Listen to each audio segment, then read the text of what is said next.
Welcome to me, where suspenseful, thrilling, and mysterious stories will draw you into a world where the lines between reality and fantasy seem to blur.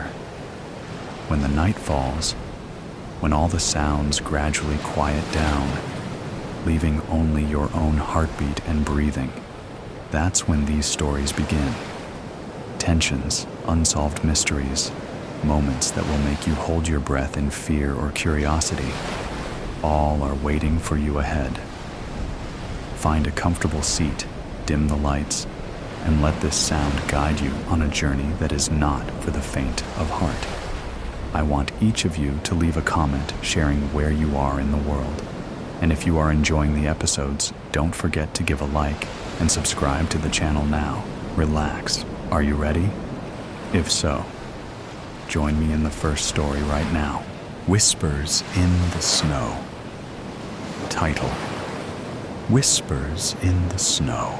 Emily pressed her forehead against the cold glass of the window, her breath leaving no trace on the surface.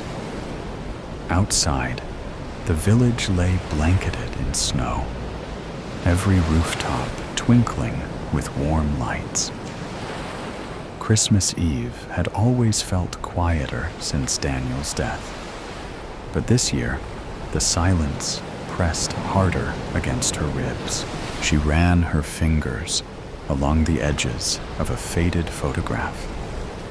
Daniel's grin, all teeth and mischief, stared back at her. He was only 17, a car accident on the icy roads. At least, that's what everyone had told her. But no matter how many years passed, Emily could never quite remember the details. Or her mind was forcing her not to. "I wish you were still here," she whispered. The old box of decorations sat half empty at her feet. Relics of past holidays she'd tried to avoid. Digging through it felt more like excavation than preparation. Near the bottom, something cold brushed her fingers. A small pocket watch cracked along the face. Daniel's. It was frozen at 11:58, the time of his death. Emily traced the hands of the watch with her thumb, hesitating for only a moment before winding it. A single tick echoed in the room, her vision blurred, and the world dipped beneath her feet. She stumbled forward, clutching the mantel.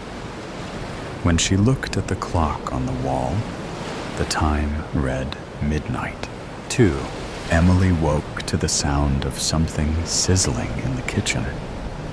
The sun cut across the wooden floor, spilling warmth she hadn't felt in years. She pushed herself up, rubbing her eyes. With surprise, she noticed she was still holding Daniel's watch in her hand tightly, as if someone else carefully passed it to her. Her attention shortly moved to her desk side. Her decorations in her room was changed.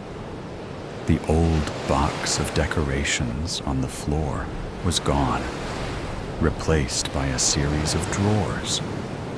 Her desk looked less messy. Her daily makeups and the mirror were gone. There was scent that didn't belong to her. Footsteps moved behind her. "Morning." It's a male voice. Her heart almost stopped beating. She turned slowly.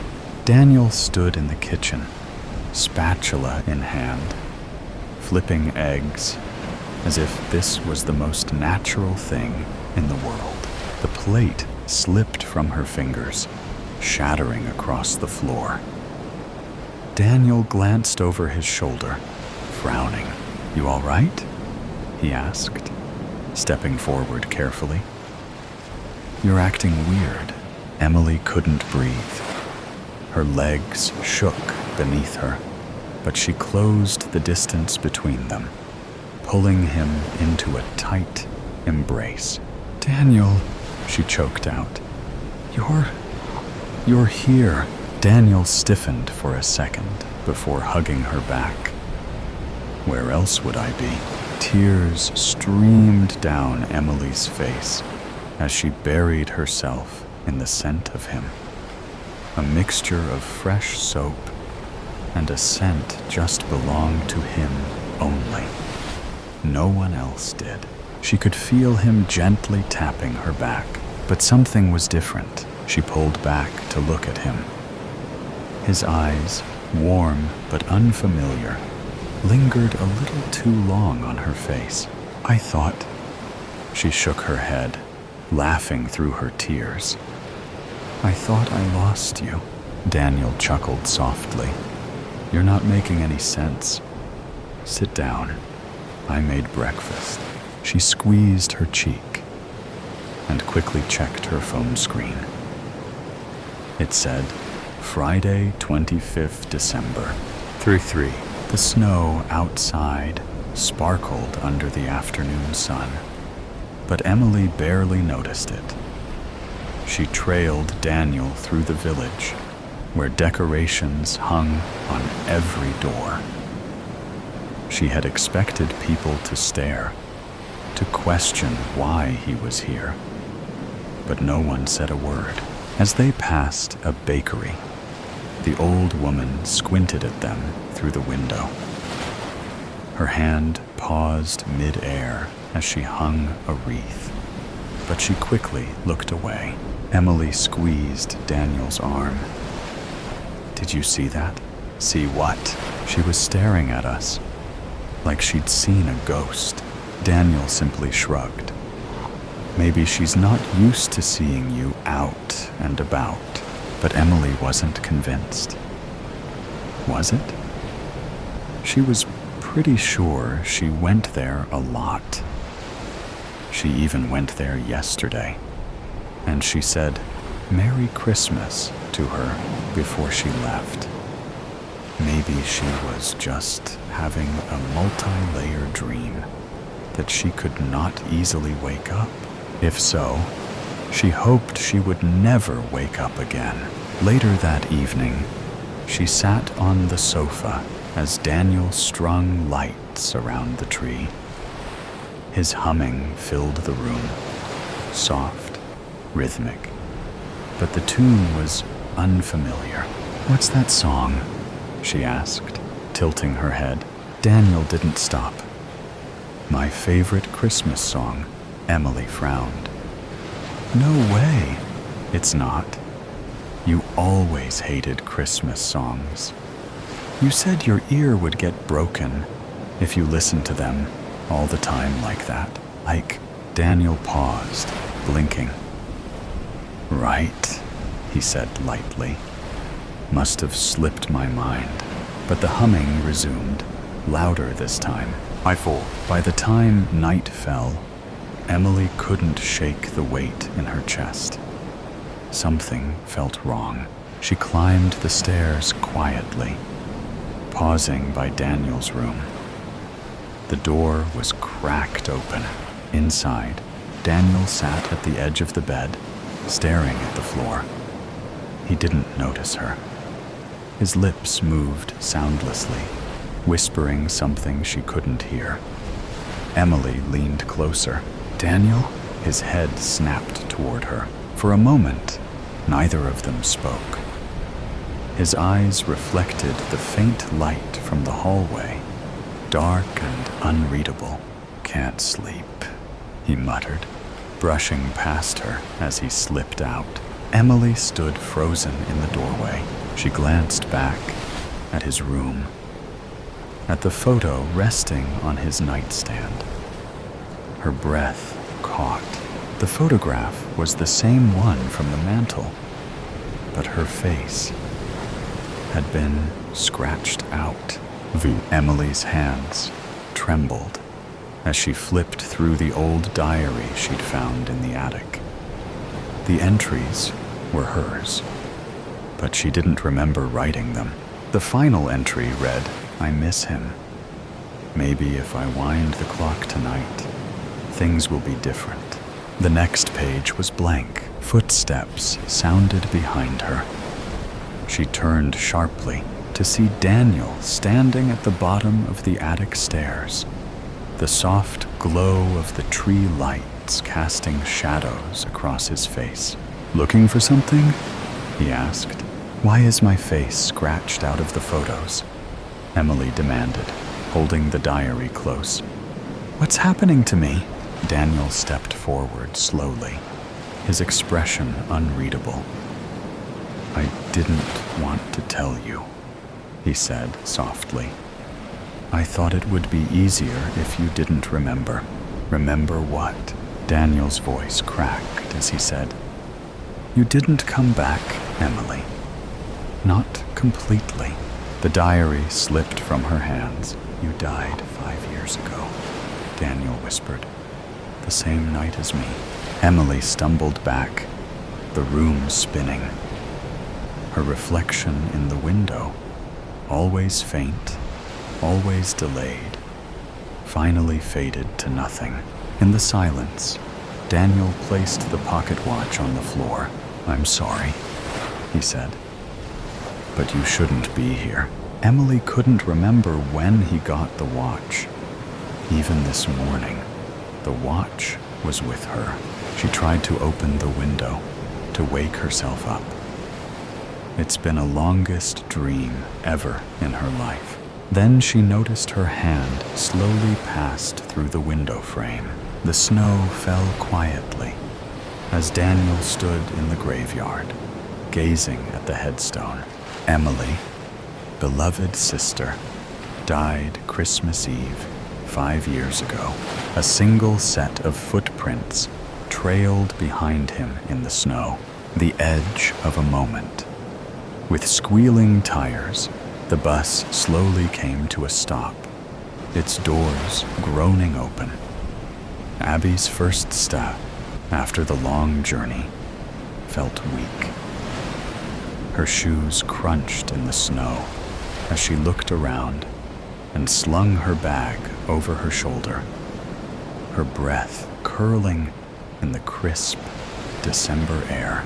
The familiar sight of her childhood town, a quiet corner of North Carolina, had hardly changed in the years she'd been away. Christmas lights flickered in the windows of the small brick houses, and a gentle dusting of snow clung to the evergreens lining the main street. Home, she thought, although it hadn't been a home to her for years, and it certainly lost that feeling long ago. She was simply here to spend the holidays with her mother, celebrate her birthday, and finally take a deep breath after years of grueling studies. But as she adjusted the strap of her duffel bag, she collided with someone. Hard. The road was slick with fresh snow, and Abby's boots failed to find purchase. She slipped, her arms flailing as gravity yanked her down. She hit the ground with a thud, snow seeping into her coat. "Ow!" she muttered, wincing. Before she could move, a pair of strong hands reached out to help her up. "You okay?" The voice was warm, concerned. Abby looked up. Irritation flickered through her until her brain caught up to what just happened. She froze. The man before her was impossibly familiar.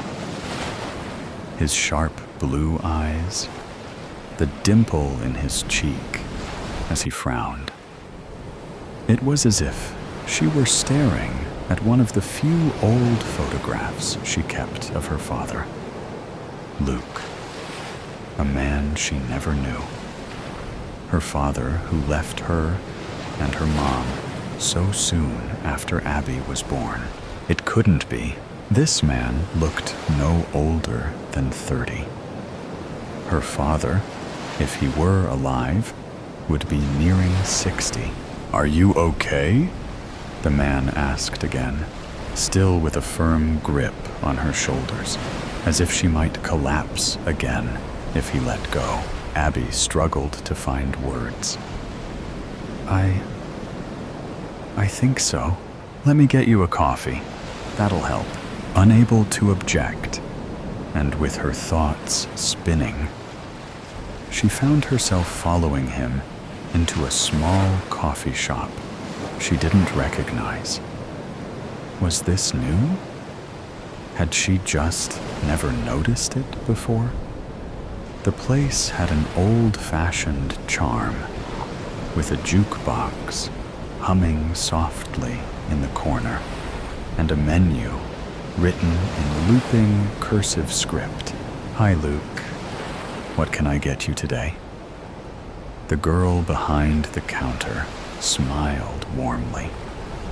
He ordered 2 cups of steaming black coffee, while Abby sat down at a small table by the big window.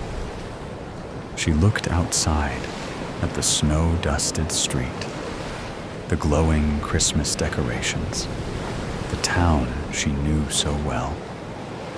Yet something felt different, familiar, but not quite right. "I'm Luke, by the way," the man introduced himself as he set the cups down. Yes, she heard that. But she wasn't processing it. Abby's stomach twisted. "I'm Abby." "That's a pretty name. Are you from here, Abby? Or just visiting?" The small talk momentarily distracted her from the gnawing sense of unease. A little bit of both, I guess. I was born here, but moved away when I went to college. He nodded, sipping his coffee. Abby studied his face.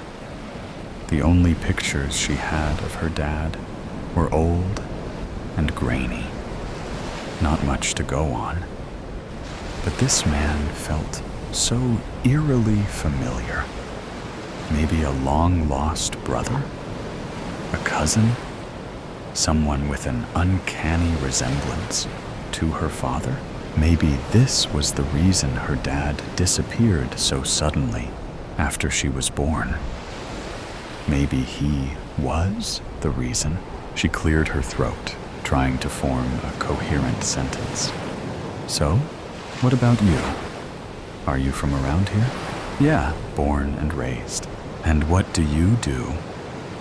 Abby needed to know more. "Nothing much to tell. I work odd jobs here and there, but I'm trying to find something more permanent. Maybe move to a bigger place next year." They each took another sip of coffee. Abby glanced around again. She didn't recognize the people in the cafe. The decor seemed off, more old-fashioned. Then something else struck her. "I don't recognize this place," she muttered, almost to herself. Luke heard her. "Really? It's been here forever. Maybe I just never paid much attention," she said, forcing a small smile. "You should. It's a great place." He laughed suddenly and pointed toward the jukebox in the back. "That's where my wife and I shared our first kiss. We're expecting a baby girl any day now." Abby blinked. Oh, she couldn't help but smile at the small anecdote. He even blushed slightly. "Sorry, I don't know why I just said that." His voice lowered. Now it was his turn to study her. There was something about her. The same blue eyes as his, but her hair, light and wavy, falling in big waves around her shoulders. "You remind me of her," he said, realizing it. Abby's fingers tightened around her cup. "Oh, my wife," he said, his voice softer now. "Her hair, the way you move your face. You look like her." Abby swallowed hard, but remained silent. Luke chuckled awkwardly, shaking his head as if trying to get rid of the thought. "It's strange, though. You feel familiar? Have we met before?" Abby forced a small smile. "What do you say to that?" With this feeling in her gut, she couldn't explain. "No, I don't think so." He nodded slowly, like trying to fit together pieces of a puzzle that wouldn't align. Weird. Weird didn't even begin to cover it. Maybe his wife was the missing piece in all of this. "What's her name?" "Your wife?" Abby asked, her voice sharper than she intended. Part of her already knew, but needed him to confirm it. "Julie." Luke leaned forward slightly, his elbows resting on the table, as though he could read the answer in her face. "You know her. Are you related?" Abby's heartbeat thundered in her ears. This couldn't be a coincidence. His name was Luke. His wife's name was Julie. They were expecting a baby girl. Cold realization crept over her like a shadow. Could this be the man who vanished when she was a baby? Could this actually be her father? She opened her mouth, her breath quick and shallow. "No, I don't think so." The cafe's warmth faded. The clinking of cups, the murmur of voices, all drowned out by the rush of blood in her ears. Luke wasn't moving. He stared at her, eyes searching, waiting, and then, like a dam breaking, she couldn't hold it in anymore. "I think she's my mom." Abby's voice trembled. "I think you're my dad. You disappeared almost 25 years ago. Right after I was born." Luke didn't react at first. The weight of her words sank into the space between them, heavy and unmovable. Seconds passed like hours. She wanted to run, but stayed glued to her seat opposite of him. Then he finally spoke. "That's not possible. I'm right here. I'm not missing. I come to this place all the time." He shook his head, as if refusing to let the realization settle. "Besides, I would have been a kid, 6 years old back then." "Back then?" The words caught in Abby's throat.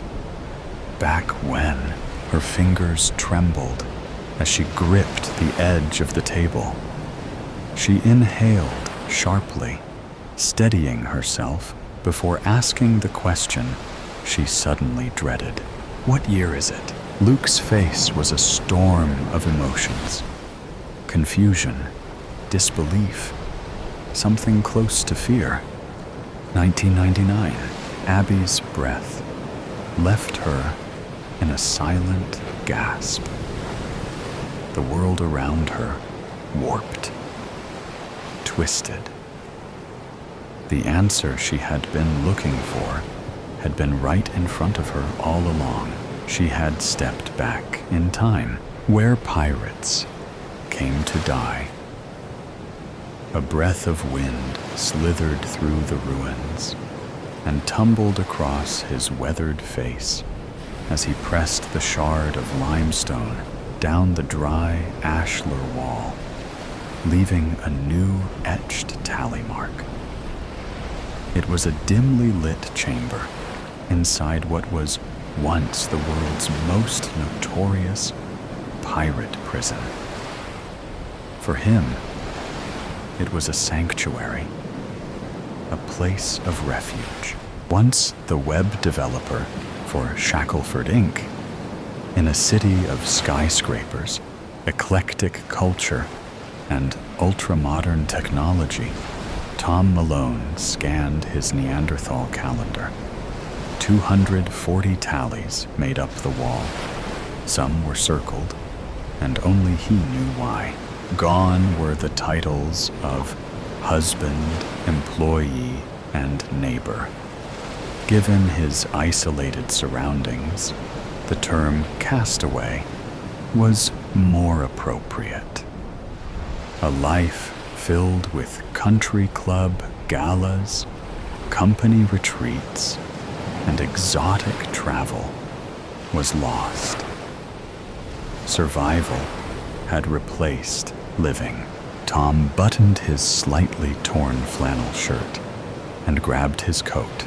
He exited the chamber where the wrought iron door, rusted and bent, hung by a single hinge. He moved down the main corridor and stepped through a hollowed-out gap in the outer wall. The Rook, as it was called, was made up of 3 layers, undoubtedly to make escape near impossible for even the smartest buccaneer. If the legends were true, the Rook had seen the likes of Edward Davis and even Black Anthony zipping his coat. He trudged down the path to the beach. This was his routine every day. 2 laps around the island. The overcast sky produced a gloomy horizon, but that was normal for this time of year, or so he assumed. If the tallies were correct, it should be October. The sea was a gray mass of rippling currents. Tom breathed profoundly, absorbing the salty fragrance. The flow of the ambient tide took him back to simpler times when walking on a beach meant hunting for shark teeth, metal detecting for forgotten coins and jewelry, and collecting seashells that made their way into the guest bathroom. Such days seemed as far out of reach as the horizon. Suddenly, he spotted tracks.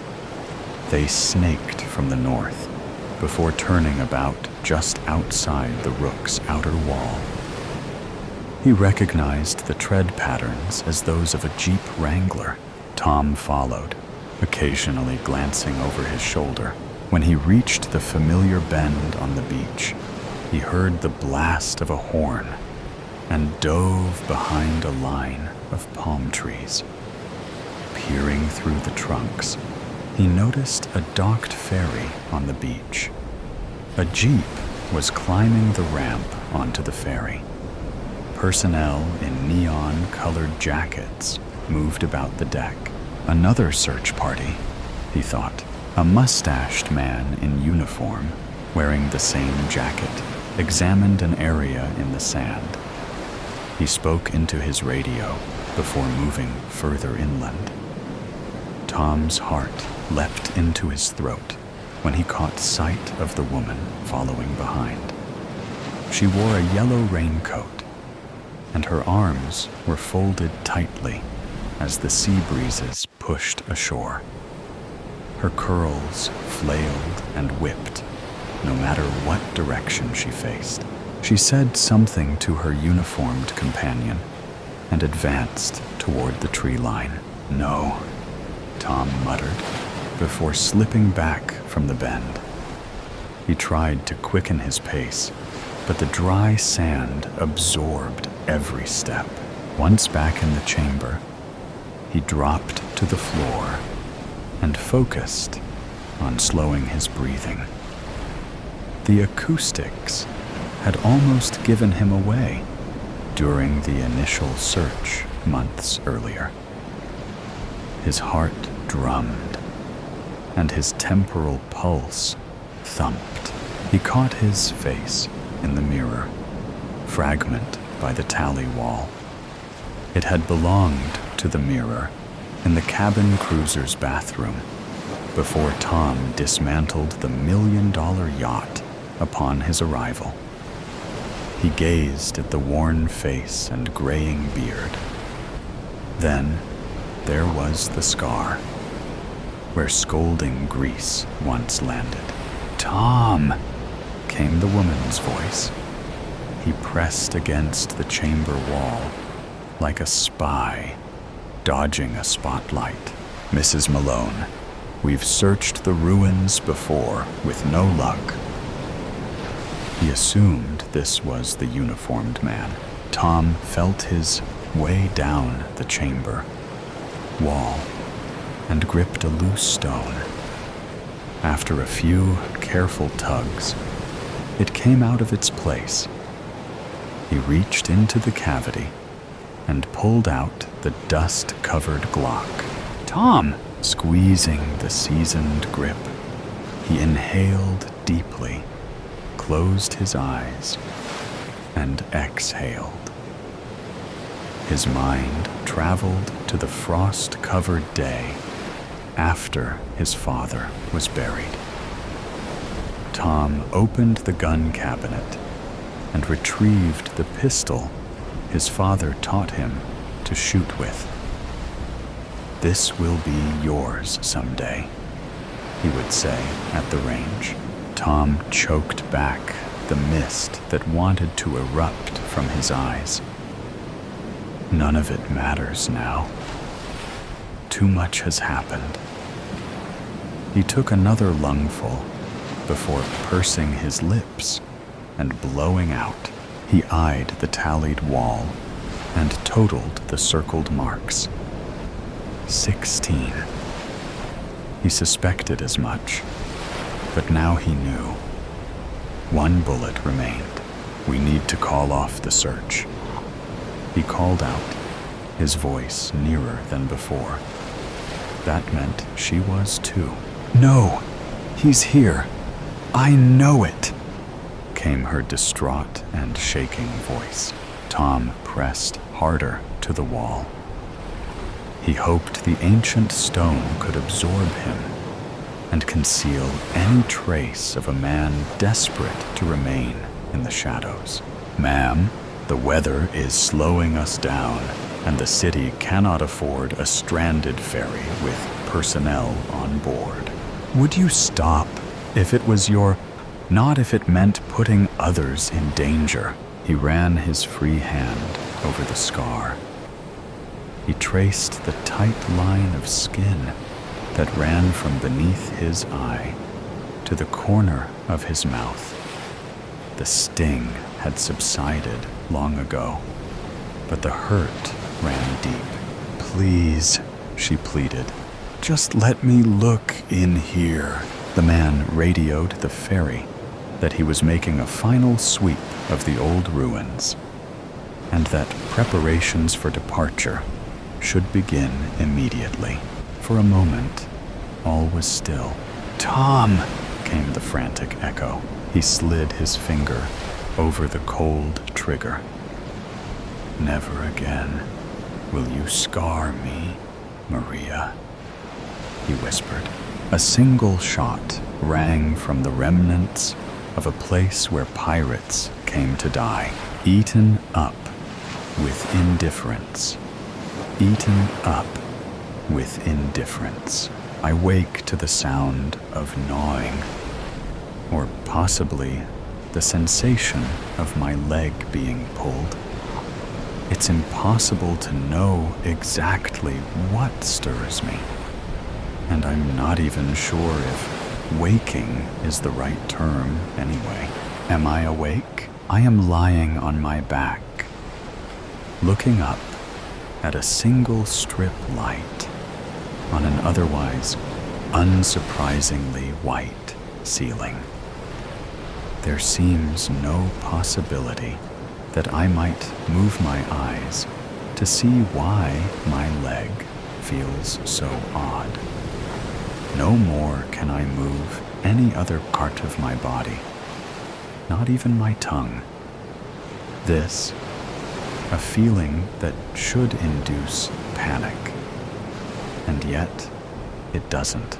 Thinking about it more, there's no particular need to move my tongue, and I don't really know why I've become fixated with the challenge, but I am, and spend what I should imagine is around 1 to 2 minutes trying to poke it out.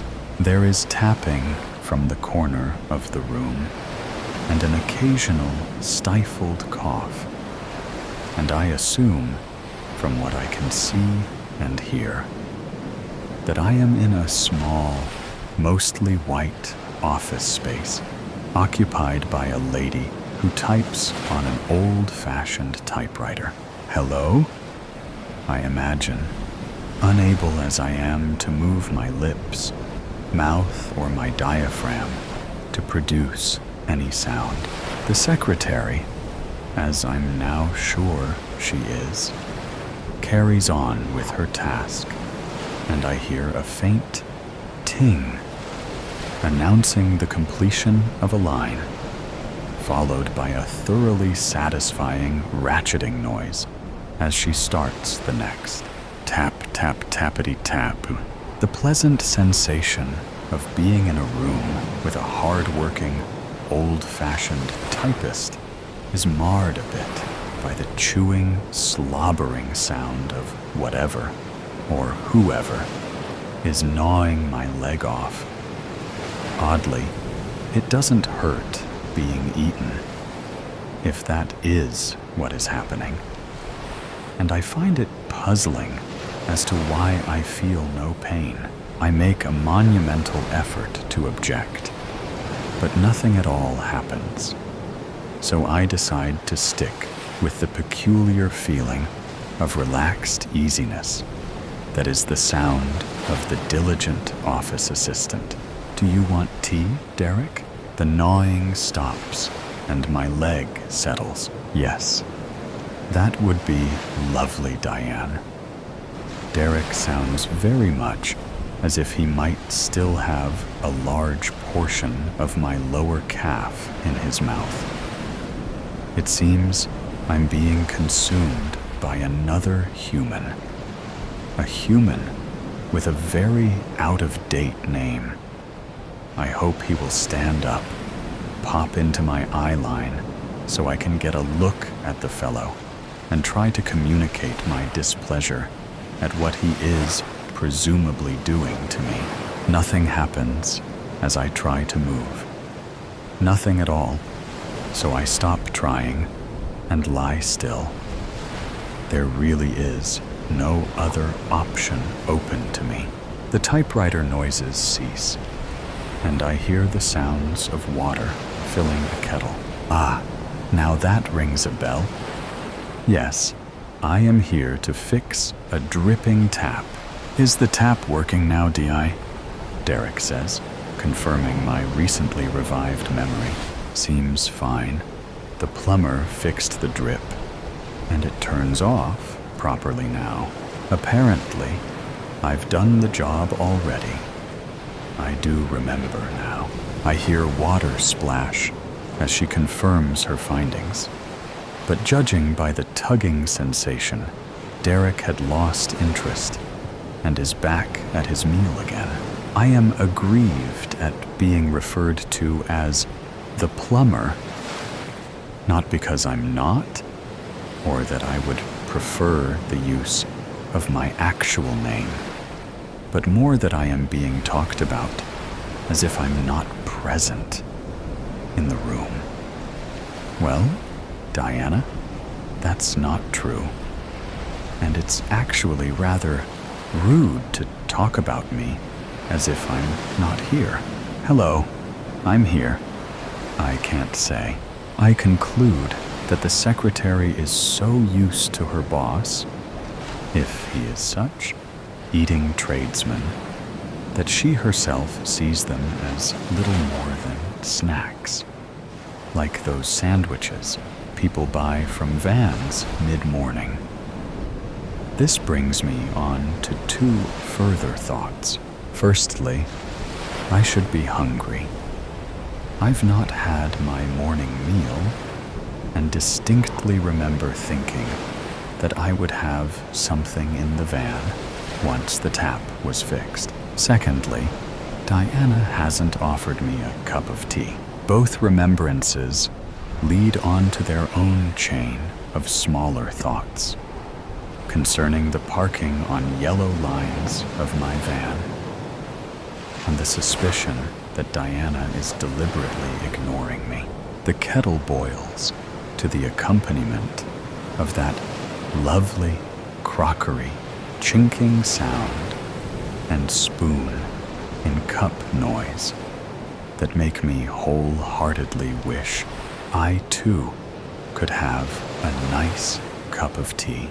It isn't thirst, possibly not even a desire to savor the taste. It is a need to be included as someone rather than something. The something being a meal. There you go, love. Thanks, Di, lovely. I imagine the scene, having only their conversation to work with. Di handing a nice, hot mug of tea to Derek. He, in turn, has now stopped chewing at my calf and is reaching around, taking his tea and pursing his lips for that first, utterly pointless, too hot sip. Can't see it, though. Only the ceiling. Why do we try and taste the first mouthful of freshly made tea when it is quite blatantly and obviously going to be too hot? That is unanswerable and annoying that I have no opportunity to practice the futility myself. Oh, hot, shouts Derek. I feel my leg being pushed, though without sensation, presumably to make space for the cup. I am little more than a dish being nudged aside for the beverage, and I do find that particularly unkind. Being eaten is one thing. At least I am wanted and a part of things when that is happening. Unpleasant as it so horribly is, or at least should be. Why don't I mind? A chair scrapes, and the sound of something being unwrapped, followed by a commentary from the freshly seated Di. Lovely cheese and pickle. Derek doesn't feel the need to comment. I get the impression that the secretary is perfectly happy with the position of denial that I have allocated her regarding my presence. Otherwise, it doesn't make sense that she should be eating plowman sandwiches with crisps crunch, crunch in the same room as a man devouring another human. So Diana is in denial. Are the secretary's name and denial anagrams? I never was good at that sort of thing, and eventually give up with a vague feeling of a leftover E, but no certainty at all. Why isn't other stuff more prevalent in my head? The question of being unable to move, what it is that has happened to cause my current perilous predicament, and how might it end? I'm not really bothered, though. I just feel sort of relaxed, with a vague uneasiness at being ignored by Di. It dawns on me that I am now discussing events in real time with myself. But that's fair enough, given the circumstances. I do hope I'm not going mad, though. Or have I already done so? And this is all just a part of that. It isn't. It's definitely real. A sudden, vigorous tugging at my outer thigh causes me to rock slightly, and the ceiling to dance in a slightly dizzying fashion. Whilst I can't pinpoint the exact location of the peculiar, numb pulling, I reckon Derek is gnawing hard at a portion of muscle just above my knee.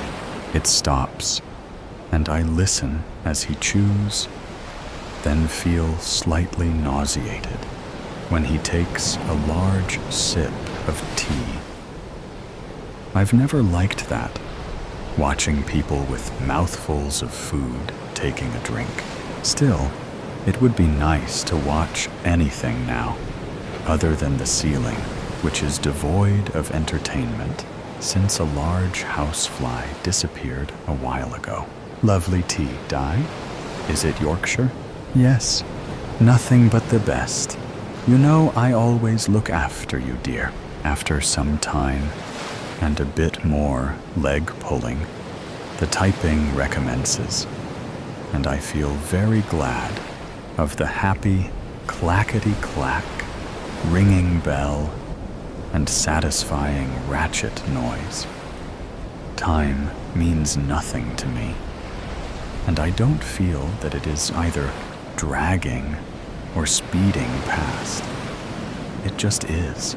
I must have been in a reverie of a sort, because at some point Derek has moved on to my other leg, starting at my foot, and I barely noticed the change. I feel hypnotically relaxed, uncaring, and unconcerned. I wish I could think of the word catatonic. Undoubtedly, but I think there is a better phrase that indicates something more than physical inability. Whatever it is, it shouldn't apply. What is happening to me should be alarming, but somehow I'm not as bothered as I most certainly should be. The lights go out after that, and I enter an entirely unknown passage of time before they flicker on again.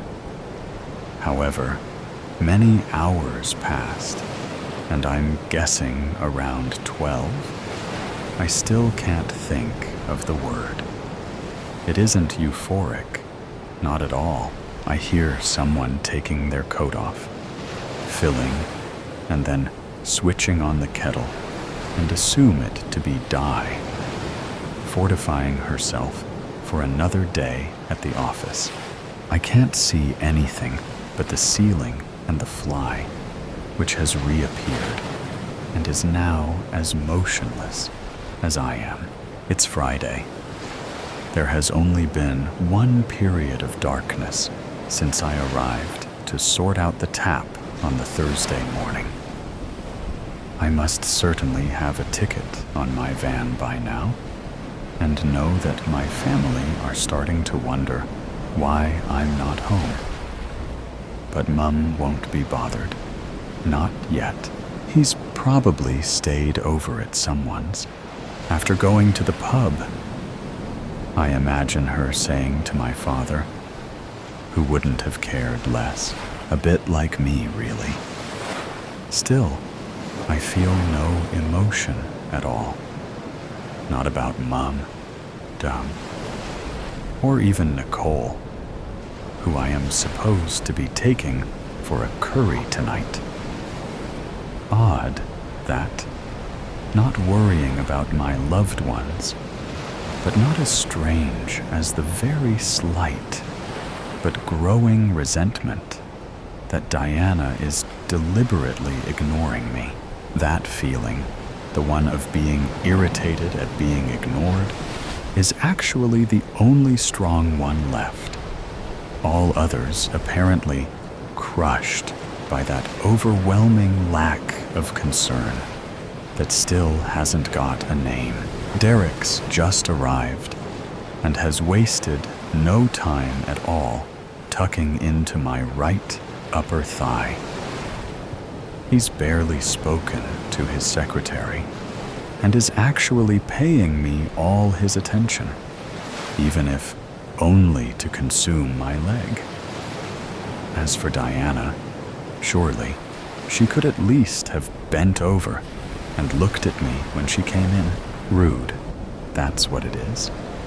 But even this emotion is pretty subdued, and I forgive her once the happy tappity-tap, clackety-clack, dinging starts. It's all very soporific. Good word, that, but not the one I'm searching for. My mind wanders a bit as the day progresses. A day of ham and lettuce sandwiches for Di, and a large portion of my groin for her boss. I remember arriving on Thursday and finding the address of a run-of-the-mill Victorian terrace office with a brass plaque on the door. I'd parked on a double yellow on a back street that was less busy, safe in the knowledge I'd be back pretty quickly if it was just a tap washer job. "Plumber's here, Derek," Diana had said, introducing me by trade rather than name to her boss, who'd barely looked up from his desk, choosing to acknowledge me with little more than a wave. After that, I'm not sure what happened. I'm jolted from my reminiscences by the sudden ringing of a phone. Another relic of the past, I decide, given its distinct ring rather than a modern electronic noise.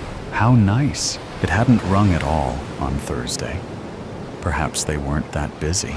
"Hello, D&D accountants," says Di cheerily. Ah yes, D&D accountancy. I remember. Di isn't just a secretary at all, and she had referred to Derek as her husband at one point. I'd forgotten that. "Derek's a bit busy right now. I'm his partner. Can I help?" A bit busy, chomping through some inner part of me. The feeling of tugging is much less pronounced today, and I notice that my sense of hearing is slightly muffled. My vision not quite so acute. The strip light is very slightly blurred. I can still hear well enough, though, and the phone conversation should be providing some light relief to the ongoing tedium of immobility and lack of control. But no, I simply listen because it is happening, not for any other reason. "Yes, we can certainly take on your business, Mr. Court. Let me take down some details." I don't get bored of the half conversation. I just listen. In the end, I stop doing that too, and lie in my state of indifference as Derek slowly munches through my midriff. Eventually, the light goes off. Another amount of time passes, presumably an entire weekend. On Monday, it's more of the same. Clackety-clack and tuna salad on brown.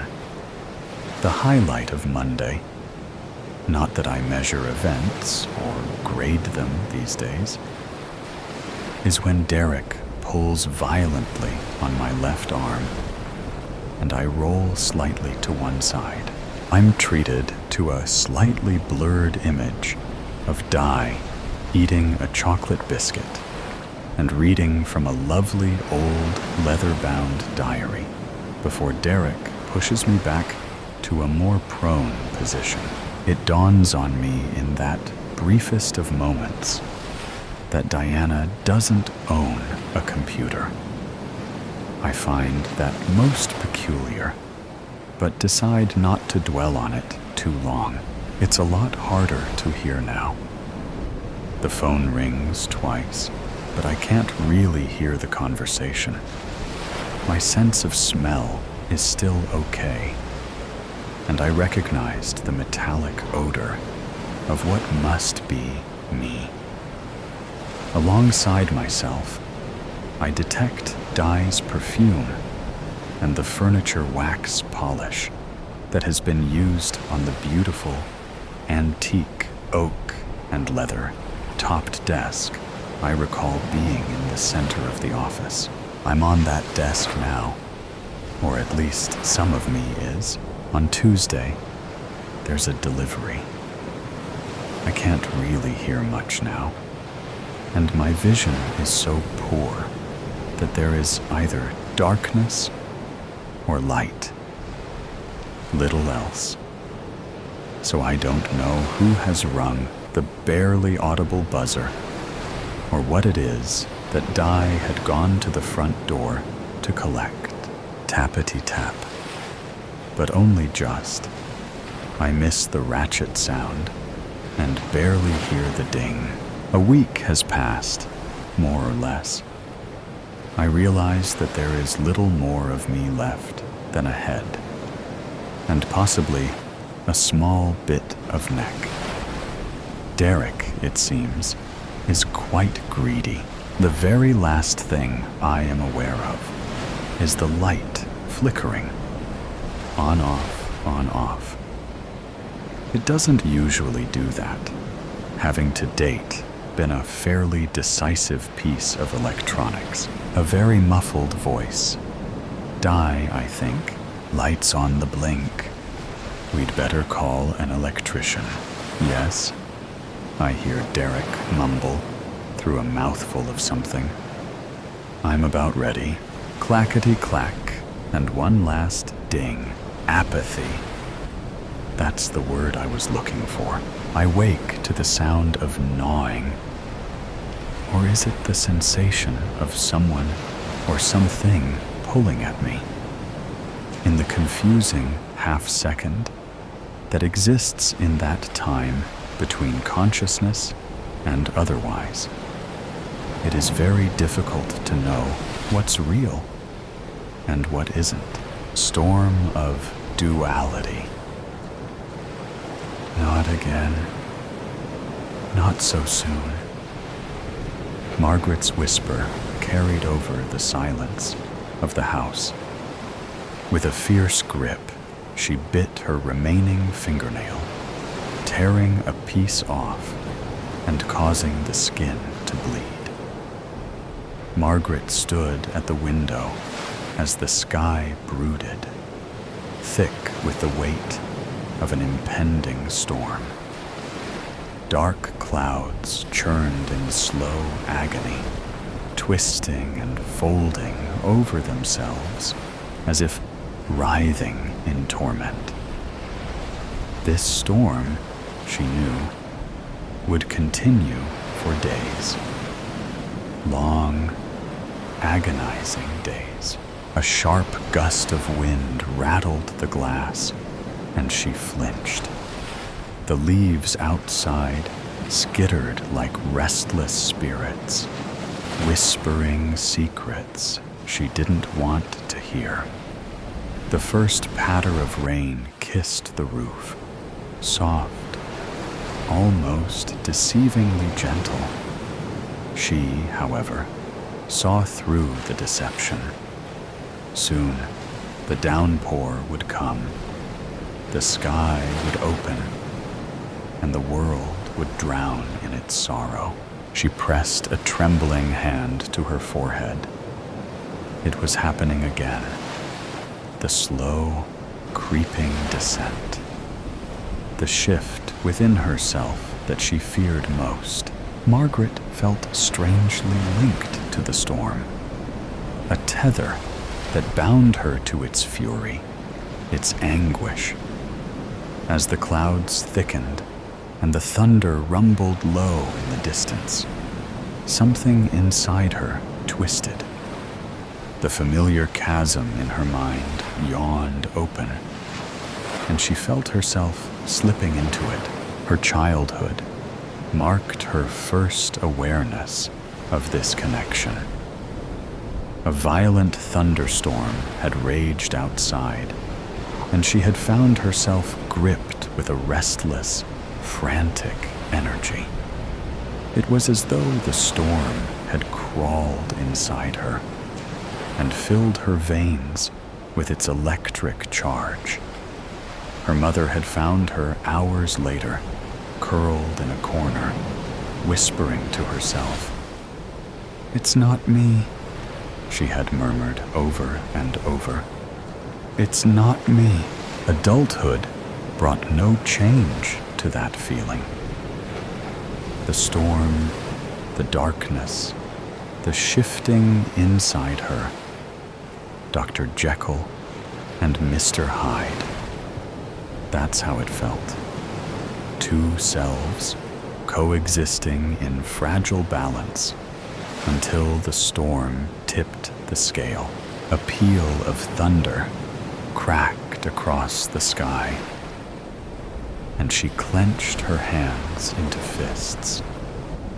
The rain was coming harder now, sheets of it hammering against the house with merciless force.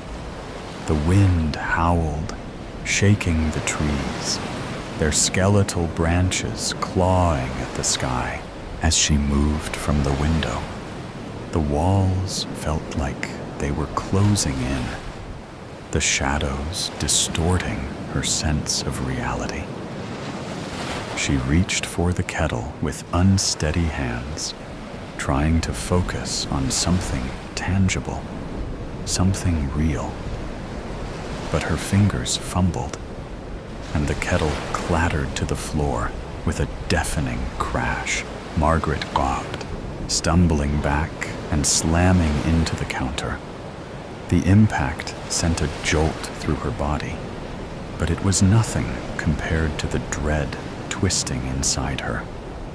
The storm's grip extended beyond the world outside. It clawed at her very mind, unraveling her sanity, thread by thread. She could feel herself fracturing, her thoughts splintering under the immense pressure, as if something dark and insidious lurked just beneath the surface, waiting for the perfect moment to take control.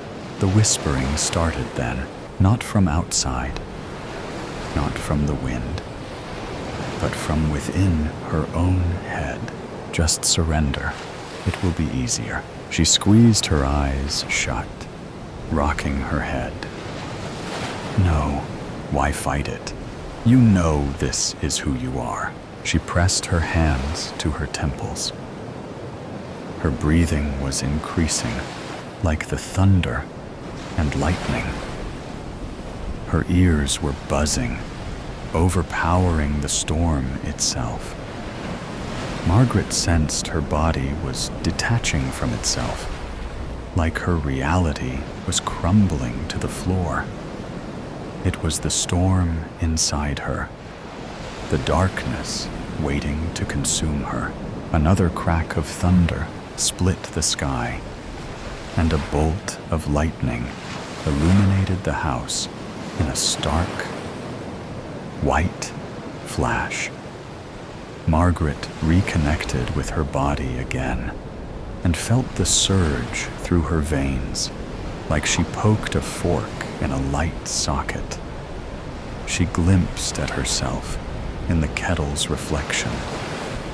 Her dilated eyes, the size of marbles, and her pale, almost unrecognizable face stared back at her.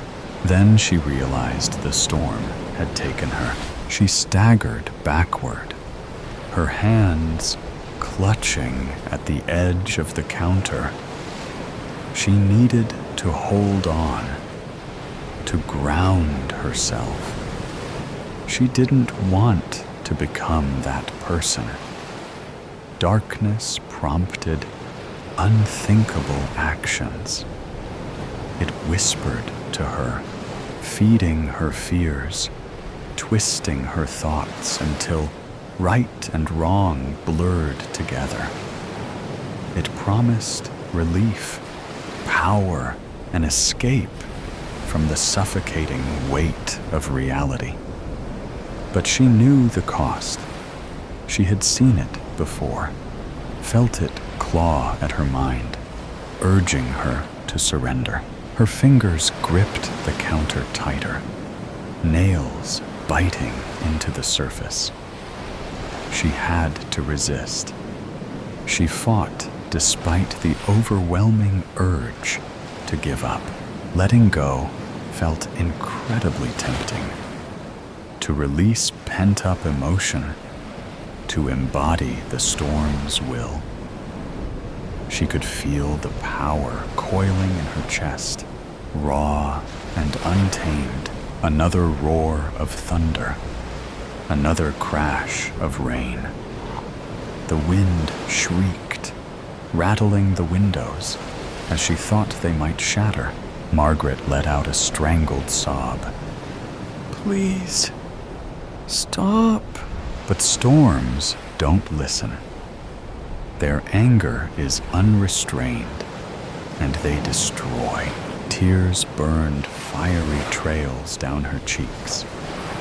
She staggered forward, pressing her forehead to the cool glass of the window.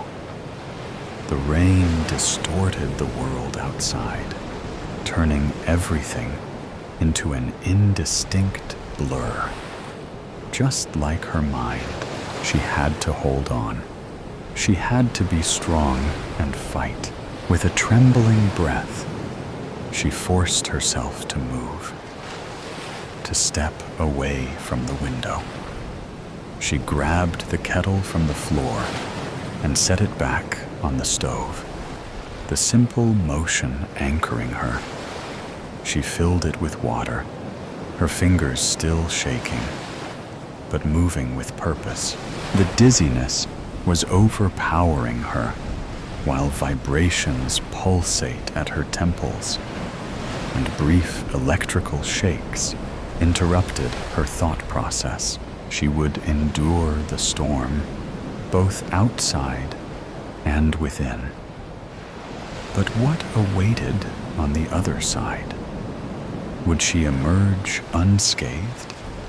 Or would the tempest leave its mark, reshaping her in ways she could never undo? Having put the kettle back on the counter, Margaret closed her eyes and breathed deeply. She made her way to the special place, the soundproof area, with images of forests, waterfalls, and seascape. She made sure it was stocked with water, nuts, and protein bars. This served as her refuge, untouched by inner or outer turmoil. Here, seemingly serene, she escaped chaos. Briefly rediscovering herself, Margaret cast a final glance at the furious storm, its howls clawing at the windows like a desperate specter. As she forced the door shut, the latch clicked into place, a thin barrier between her and the chaos beyond. Yet, just before the silence settled, the storm's final utterance slithered through the cracks, a venomous whisper threading into her mind. "You can never escape me. I'll always be with you." A tremor ran down her spine, but she clenched her fists, grounding herself. The storm could rage, it could scream, but she refused to let it claim her. Not tonight, and for tonight, that was enough. Lost hope. January 20th, 2025. Entry 1. It all happened so fast. All I could grab was my journal. and a few pens. Alarms began blaring, and Dad rushed me, Mom and David, down into a bunker. I don't know when we got a bunker or why, but it was deep under our house. It's spooky down here. One light source in the center of the room, only 2 mattresses, and the rest of the space is full of wiggatons and jugs of water. I'm not sure how long we're going to be down here, so I figured journaling would be fun, though no one's answering my questions. Dad looks more serious than usual. He's been checking his pocket watch since we got here. Mom hasn't stopped pacing around, and David the deadbeat sat right on a mattress when we got down here. I don't want to be the only kid down here, so hopefully it only lasts a few days. January 23rd, 2025. Entry 2. The alarms and sirens from above finally stopped today. They made it hard to sleep, but it wasn't like it was easy to sleep in the first place. The beds were made for a kid half my size, and me and Mom had to share, so it was cramped. I still don't know why we are down here, but it's looking like it's going to be a little longer than a few days. It smells down here. The hole we potty in is deep, but the smell still sneaks up and fills the room with stench. And I'm not a fan of the food. I preferred the terrible food we got from the middle school. Then these cans. I wonder what my friends are doing. I miss them. January 28th, 2025. Entry 3. I hear people above. They sound sick and like they need help. Bangs and booms, groaning and wheezing. These sounds echoing through the bunker. But Dad says we can't help them. But if they're outside, why are we trapped in here? Also, David keeps looking at me funny. I don't like it. It ruins our card games. February 1st, 2025. Entry 4. I would have been such a great weather girl. I was always jealous of the ladies on TV. They were so pretty. But I can always guess the weather in the bunker. A high chance of inhaling bodily fumes, followed by boredom for the entire day. Stay safe, folks. It looks like this has no mention of ending anytime soon. No time soon. February 3rd, 2025. Entry 5. I got curious. This bunker didn't just appear. Dad must have built it. And that means he knew something. Knew this was coming. Why didn't he warn us? He has a small leather journal. Keeps it tucked inside his blazer pocket. I know I shouldn't, but I need to see what's inside. February 7th, 2025. Entry 6. I started bleeding. I didn't know what to do. I just kept crying and crying. My mom was trying to comfort and explain what was happening, but I thought I was dying. It didn't help that David kept looking at the stain on my pants. I was so embarrassed. I hate him. I hate having to be around him, and he won't stop looking at me. I wish I could just vanish. February 8th, 2025. Entry 7. I stayed up while everyone was sleeping. Dad doesn't sleep with his blazer on, so I was able to grab the journal and look through it. None of it made sense, though. There were just symbols scribbled all through the journal. But I've seen him writing in it. Why draw these symbols? What does it mean? I also think David caught me snooping, because when I walked over to his and Dad's bed, he was shifting around. If he tells I don't know what Dad will do. February 10th, 2025, Entry 8. David never said anything about the journal, so I think I'm in the clear. I'm becoming direly bored. David sits on his bed all day. Mom keeps replaying solitaire, and Dad is just checking his watch and journaling. No conversation is killing me.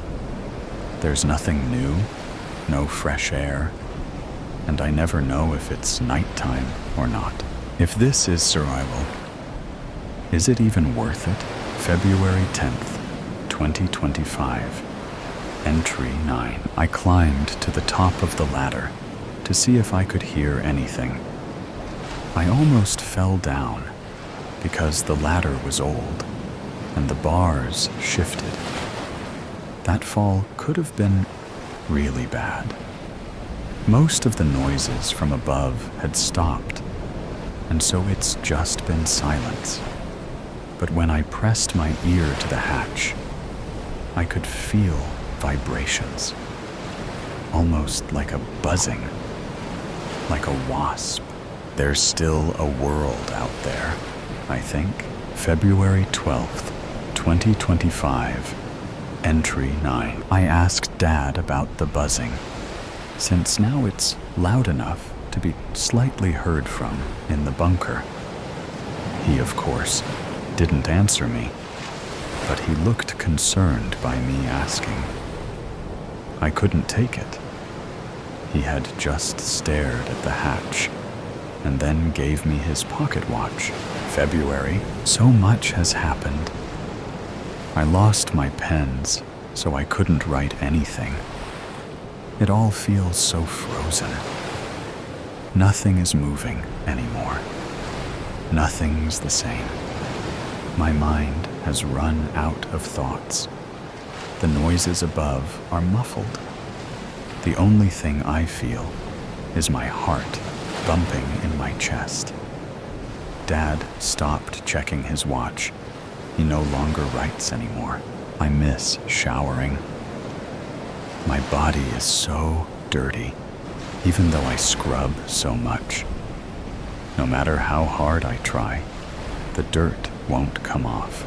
I catch my dad looking at the ceiling every day now. He's probably thinking what we both have been thinking this entire time. Is it safe to go up yet? He always looks scared whenever the thought crosses his mind. I can see it. His dread of what's to come. Why won't he tell me? Is it so terrible? Maybe I should find out for myself. It would be better than being in this casket. I'm tired of soup. I'm so tired. I want him to hug me. I want a hug so bad. It's been so long since I've been hugged. But I can't. I can't accept his comfort. It's hurting him to know he can't help me. A hug from Mom would've. She gave the best hugs. The buzzings never stopped before. So many continuous days with that buzzing in my ear. It's finally gone. Something changed. I have to take this chance. Dad would try to stop me if he knew. I have to do it now while he's asleep. I know you're reading this now, Dad. I love you. I wasn't strong enough. Forgive me. Repercussion. I remember the car crash that took my grandmother's life like it was yesterday. And when I say I remember, I mean vividly, because I was in the passenger seat. We hit an oncoming vehicle, trying to overtake on a blind bend. My grandmother seemed to register the car and sighed at the inevitable. Everything happened in slow motion. The sound of metal crushing, air whooshing past where it shouldn't. The man who was trying to overtake hit the driver's side of my car and ended up hitting a tree and burning to death after impact. It felt like we were spinning for ages. I had looked over at my grandmother, hunched over, a look of pure terror mirroring my own. Then everything went black. When I woke up, I was told the woman in the third car avoided the crash completely and pulled up onto the grassy bank on the other side of the road from where the car was burning to call the police. My mother was a wreck for weeks after, ranting at me from the minute I opened my eyes in the hospital bed. How could you let her drive, Anne? It was your car, your responsibility. The doctor, with his blue scrubs and shaved head, said it was a miracle. I only had a fractured wrist and concussion, considering my grandmother had split her head open, lost her arm with the car door, and had a heart attack as she bled out. I knew my mother's rage was mostly because I was unconscious for the last few moments of her mother's life, where she died alone and in pain. My father tried to reassure me that it wasn't my fault, but I knew it was. I knew she would still be here if I had driven. The morning of the crash, she had walked the mile or so. It was from her house to ours, hoping we could go shopping together, as she did almost every Saturday since I got my license. Because I idolized her, when she asked to drive us, I would always let her, every time. I wasn't allowed to visit her, lying in rest in the chapel. It will upset the aunts and uncles too much, was the excuse my mother used. She was the heart and soul of the family, you understand. But I didn't. She was my grandmother. She was part of me too. They should have let me say goodbye. A week after the funeral, the dreams started. She always turned up at the front door, asking if I wanted to go shopping with her. Much like she did the morning of the crash, those first few weeks, I always woke up not long after I saw her standing there. The terror jolting me out of the dream. I rarely dreamt before the crash. Sleep then had been beautiful blackness. I prayed for a dreamless sleep to return, growing weary of the overactive repetition of my sleeping mind. As time went on and winter came around, the dreams uncontrollably got longer. I would agree to drive her, and as I walked out the front door in my dream, she would start having a heart attack, falling to the ground in a pile of blood that rose from the grassy lawn. When I told my father about this, fearful of letting my mother know, he put it down to the medication I was on. He took me back to the doctors, who prescribed me something else to try. The dreams didn't stop, but they didn't get worse either. I tried to return to normal, going to volleyball practice and on date nights with my boyfriend, Phil. It worked for a little while, nearly 2 months after the crash.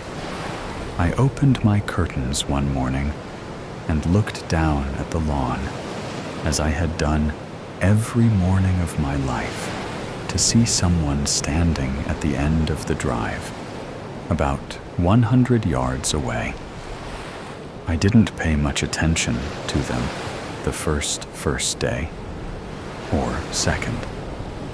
On the third day, the person moved a bit closer to the house, as if demanding to be seen.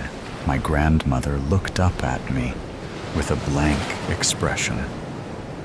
I shut the curtains, trying to ignore the apparition. I was convinced death was coming to get me, so I stopped sleeping, afraid I wouldn't wake up.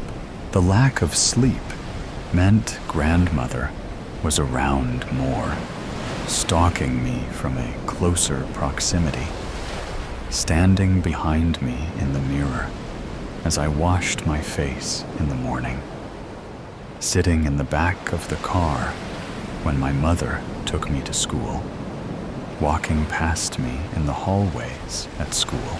I was grateful she remained silent, and her right arm was still intact. She had given me a cross for my 10th birthday, and I dug it out of my closet and started wearing it constantly, hoping it would ward off her spirit, or at least trick my brain into warding her off. But the cross did nothing.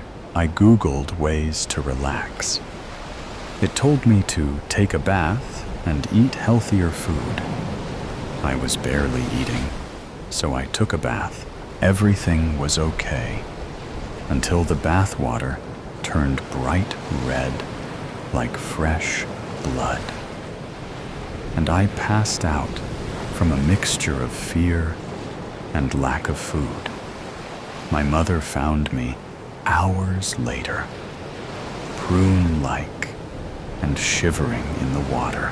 "Can't you see it?" I said through chattering teeth. She looked over my body as if checking for injury. "See what? What did you do?" I spoke slowly, my voice raspy. "The bath is filled with blood." My mother flinched, as though I had slapped her, then pulled the plug out and let the bath drain. Then she wrapped me in 3 towels and bundled me downstairs to sit in front of the fire, where I watched my grandmother's face dance behind the flames. One Saturday, at the height of my newfound insanity, as Phil was cooking us dinner in his family home, he called me by her name, Hazel. I got a head rush from the shock, and I closed my eyes for a few seconds while I waited for it to pass. When I opened my eyes again, my grandmother appeared in front of me, where I stood by the stove, smiling at me for the first time since she had appeared posthumously. I started screaming. Weeks of no sleep, being haunted by your dead grandmother, will eventually make you lose your mind.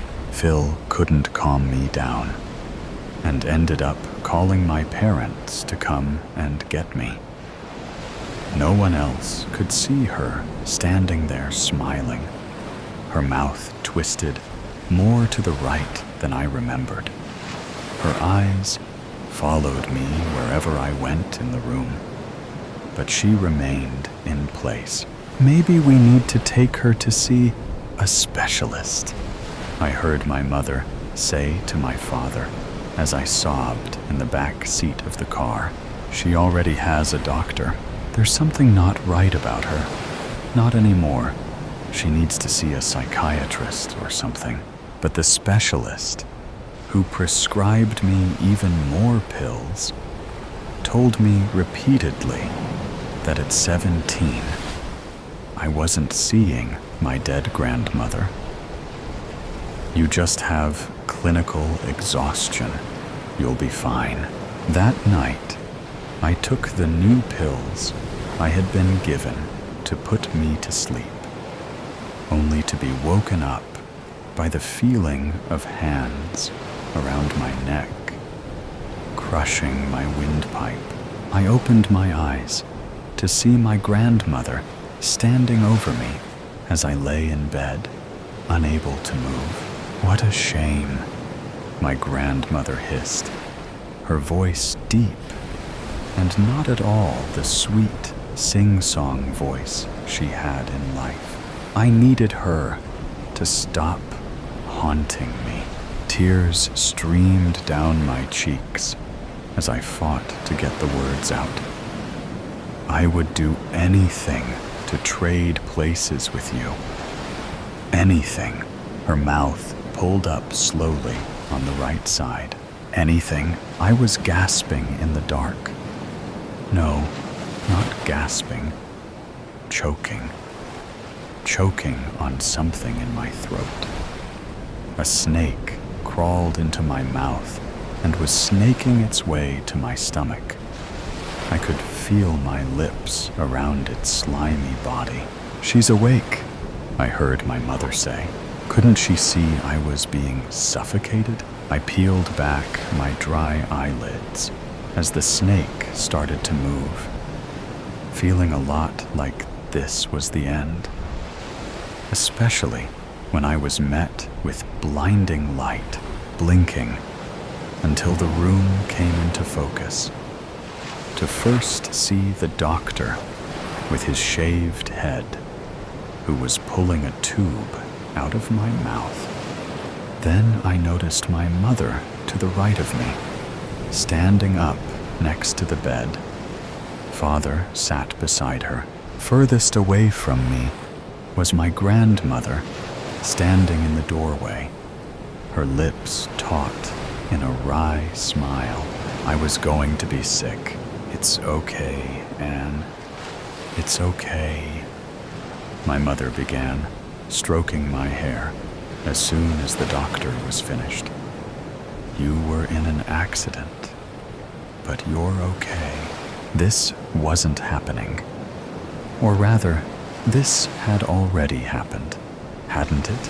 I went to wipe my tears away with my right hand, but for some reason, I couldn't move it.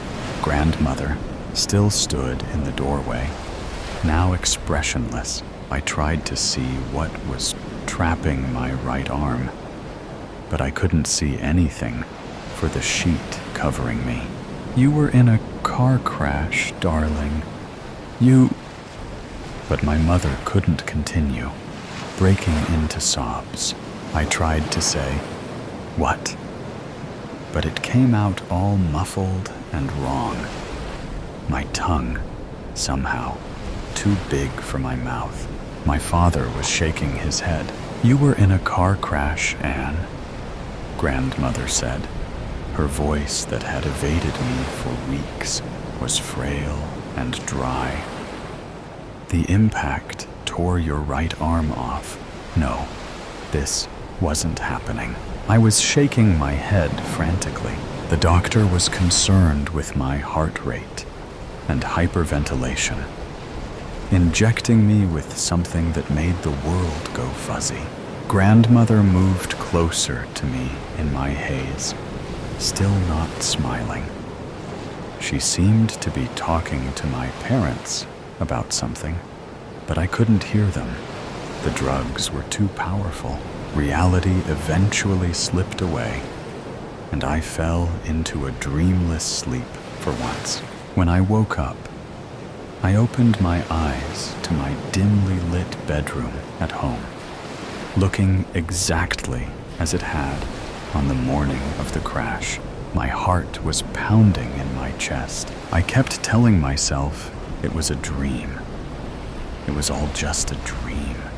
The crash, the hospital, everything, but I was too scared to move, for fear I discovered my right arm was missing.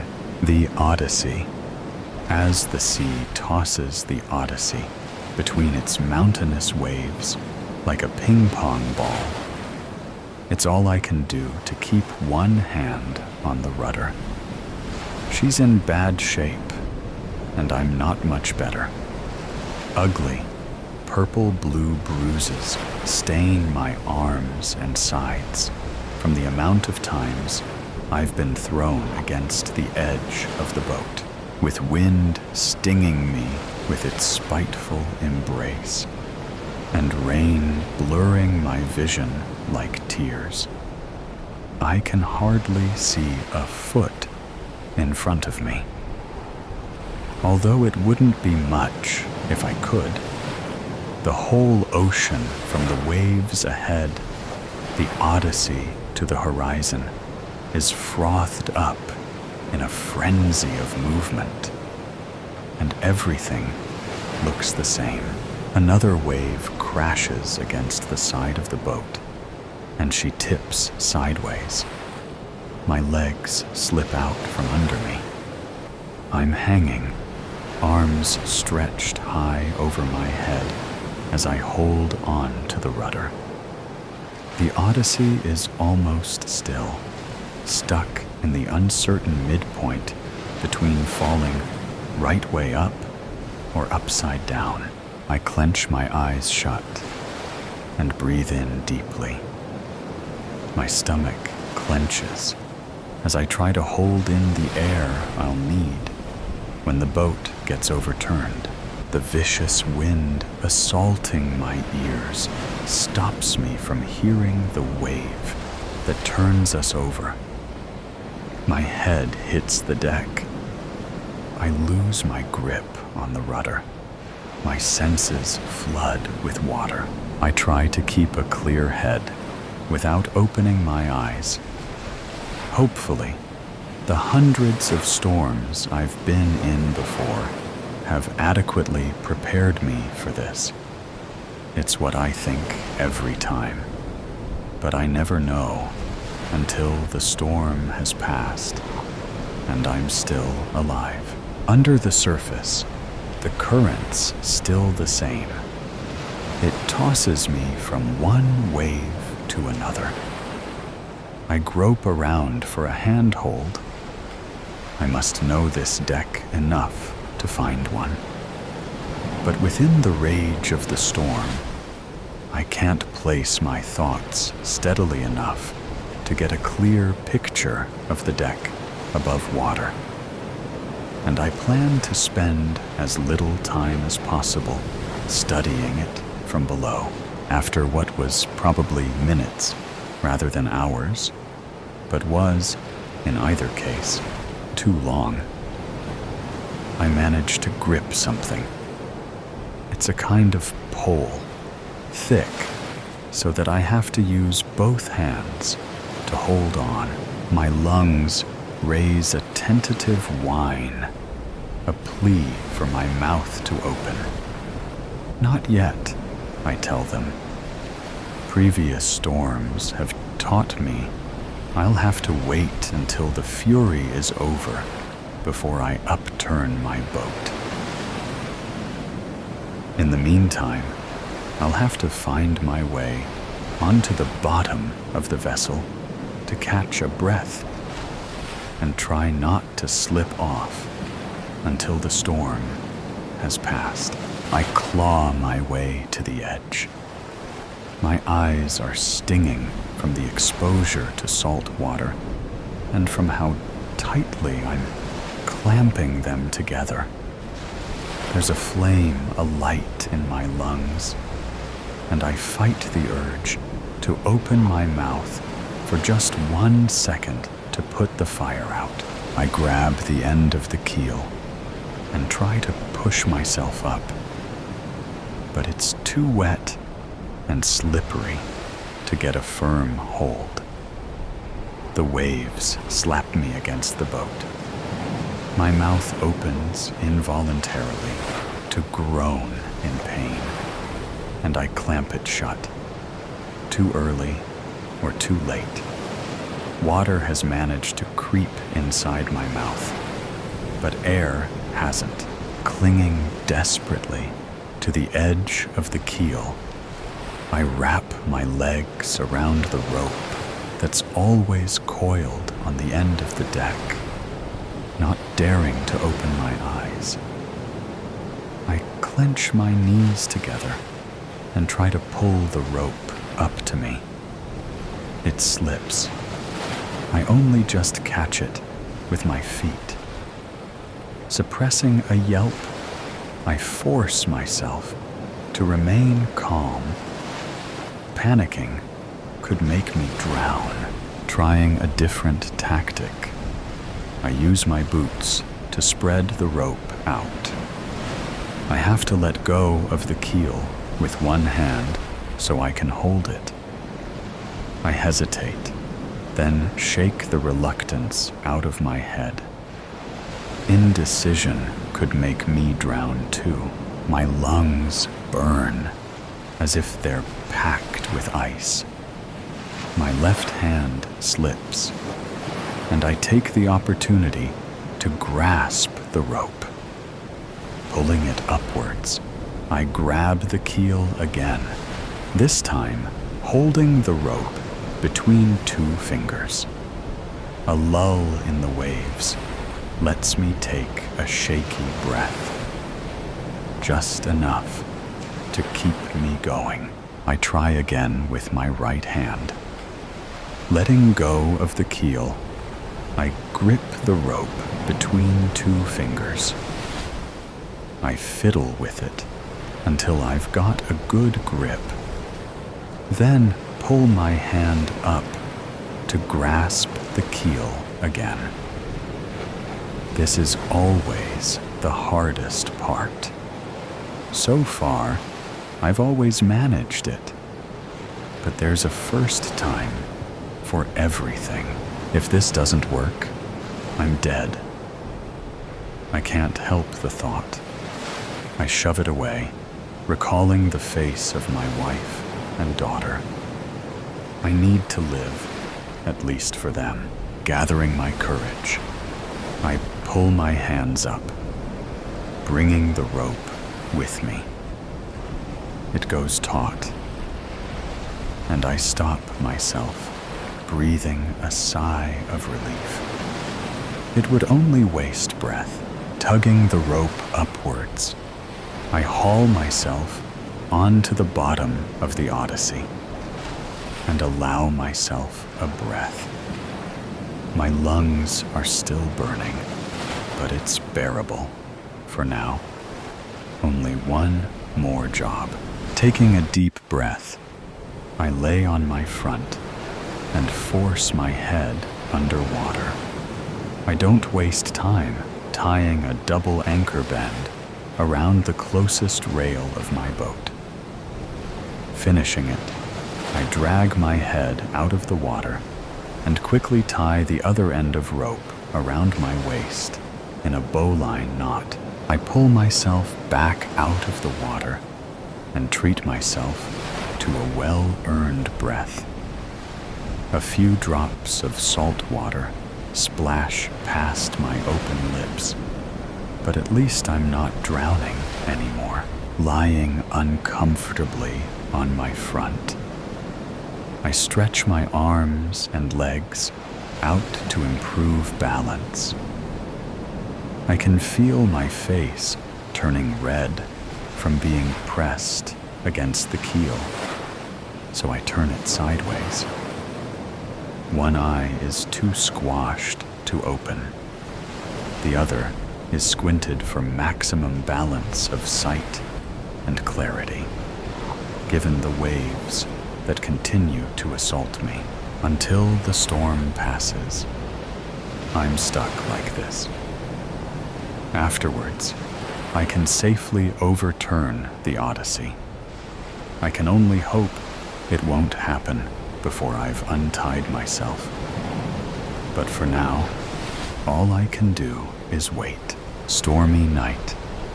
Eli Carter, stood in the middle of Elm Street, rain pouring down like God's own wrath, drenching him to the bone. The water hit the pavement so hard it bounced. A million tiny suicides leaping from the sky only to splatter and die. The street lights flickered, their weak yellow halos barely piercing the downpour. His shoes squelched with each step, and his breath came in tight little gasps. He didn't know how long he'd been standing there.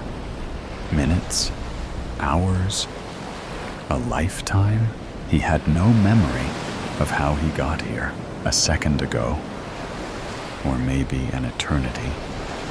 He had been in bed, tangled in sheets damp with sweat, the weight of a dream pressing down on him like a lead blanket, a dream of movement, of running. Endless hallways stretched before him, impossibly long, bending at angles that didn't make sense. The walls, lined with doors, slammed shut behind him, one by one, not by his doing, but by something unseen, something chasing, something that wanted him. Each door he passed felt like a choice he had already failed to make. Each slammed door, a lost opportunity. His breath had come in gasps. His legs ached from running. But the hallways never ended.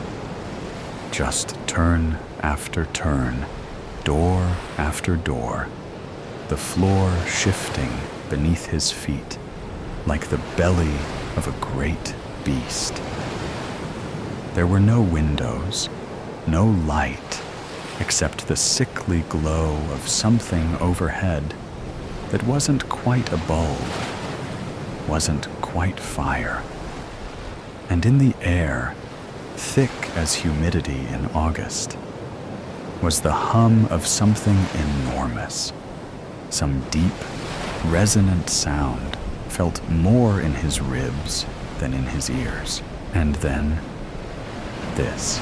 The dream had ruptured, torn apart like thin fabric. And he had been here, the rain, the street. No transition, no waking up. Just one reality swapped for another, seamlessly, cruelly. His mind struggled, clawing for logic where there was none. The downpour drummed against his skull, cold rivulets snaking down the back of his neck, washing away the last frayed edges of the dream. But had it even been a dream? Because the certainty struck him now, deep and final. A stone dropped into the well of his gut. Something was very, very wrong. A flicker of movement caught his eye. Across the street, just beyond the yawning black mouth of an alley, stood a man. He was tall and thin, dressed in a suit too old-fashioned to be modern, but too crisp to be antique.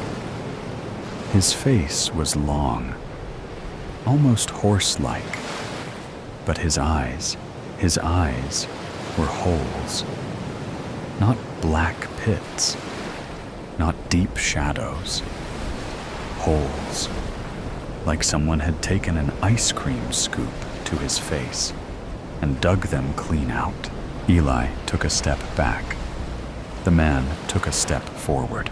A chuckle floated through the rain, thin and reedy, like laughter being played backward on an old cassette tape. Eli turned and ran. The city around him twisted as he moved, as if reality itself were coming undone, unraveling thread by thread. The buildings groaned, their bones creaking, their very foundations shifting beneath his frantic steps. They leaned in, warping like softened candle wax left too close to a flame, their brick faces drooping, sagging, watching. Windows blinked, slow, reptilian, sluggishly adjusting their focus, black pupils contracting and expanding, as if deciding whether to acknowledge him or swallow him whole. The sidewalks rippled beneath him, no longer solid, but something uncertain, something alive. Each step sent out concentric rings through the puddles, distorting his reflection, his face melting, elongating, breaking apart into something unrecognizable. The street lamps flickered, their light stretching and warping, casting shadows where there should be none. Shadows that flickered and darted, mimicking his movements with a half-second delay, as if considering whether they should obey him or something else entirely. But he didn't stop. He couldn't stop. His feet pounded against the street, their rhythm desperate, breath hitching in his throat, like a song caught on a broken record. His lungs burned, his muscles screamed, but none of it mattered, because behind him, gaining, closing the distance with something worse than footsteps, was him. No sound, no breathing, just presence, heavy, dense, a gravity that pressed against the nape of Eli's neck, thick as storm clouds rolling in, the air charged with something unspeakable. His skin prickled, his instincts screamed, "Don't look back, don't look back." But something deep inside him, something ancient and terrified, already knew if he did, if he turned to see what followed, it would be the last thing he ever saw. He rounded a corner and slammed into something solid. A wall? No. A person. A woman.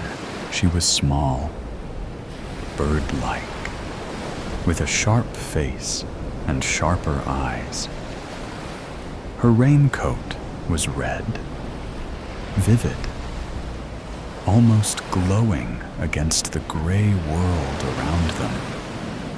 She grabbed Eli by the shoulders, her fingers biting into his flesh like talons. "You need to wake up," she hissed. "I am awake." She shook her head. Not yet. A roar split the air behind him. Not a human sound.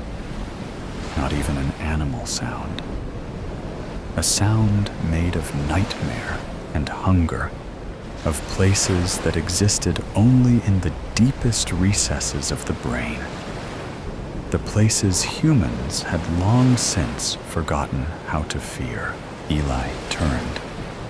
The man was closer now, his mouth stretching into an impossible grin, jagged teeth protruding like broken piano keys.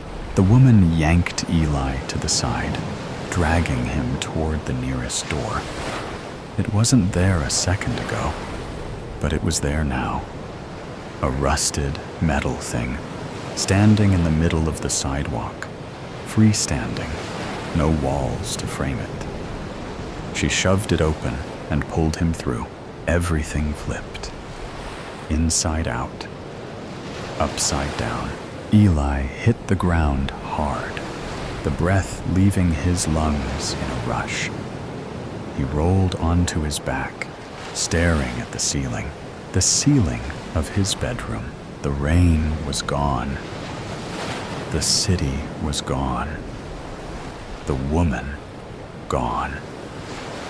He was lying in his own bed, tangled in sweat-drenched sheets, the room bathed in the cold glow of his alarm clock. 3:47 a.m. A dream. Just a dream. He sat up, rubbing his face. His hands were shaking, fingers twitching like dying spiders. His throat was dry, a desert of cotton and dust. He needed water, something real, something solid to anchor himself. The lingering weight of the dream, or whatever it had been, clung to him like a second skin, sticky, suffocating. He swung his legs over the side of the bed and froze. His feet were wet, not damp, not dewy with sweat. Wet, like he had waded through a flooded street, like he had stepped barefoot into the mouth of a storm. His pajama pants clung to his calves, the fabric sodden and heavy, waterlogged with something that smelled faintly of earth and rot. The cold bled into his bones. Then he saw it, a tiny river of water, glistening in the dim glow of his bedside clock, winding its way across the floor like a snake slithering home. It led to the bedroom door. No, not just to the door. Through it. And there, stark against the pale wood, were muddy footprints. His footprints. Eli's breath hitched. His ribs felt too tight, his heart slamming against them like a frantic bird trapped in a cage. He reached out with a trembling hand and touched the sheets, sopping wet. The scent of rain clung to them, sharp and electric. The metallic tang of a storm that had no place inside his room. A storm that should not have followed him here. The air shifted behind him. The closet door creaked. The sound slow and deliberate, like a sigh from something old and waiting. The shadows inside it gaped, thick and hungry. And then, oh God, then from the darkness came a chuckle, thin, reedy, a sound that knew him. High hopes in the rain. Sitting in a chair in the living room, Dave wonders, I know that I have to do something drastic, or nothing will change in our relationship. But what can that be? I was foolish and selfish. I am aware of that now. How do I undo it? He walks to the window and looks out, as if the act would give him an answer. As he scans the surroundings, he sees that it is raining. It is what his grandfather would have called a doozy of a storm. Then he gets an idea. He decides to follow it through, though it might just be foolish to the max. But he feels that it has to be tried. It is desperation time. He goes into the bedroom and puts on what is well known to friends and family to be his favorite sweater, blue with a big maple leaf on the front. Then he goes outside, getting soaked in mere seconds. He thinks once more about the foolish thing that he did slightly more than a week ago. At the very least, this will be yet another punishment, one that he is imposing on himself, one that he feels he deserves. But his hope is that it will change the failing state of his marriage, the event that harmed his marriage. It was a Saturday night, and as usual for this time of year, he was watching a hockey game in which his beloved Toronto Maple Leafs were playing. It was the third period, and the game was tied 3-3. The Leafs had been behind, but had made a comeback to tie the game.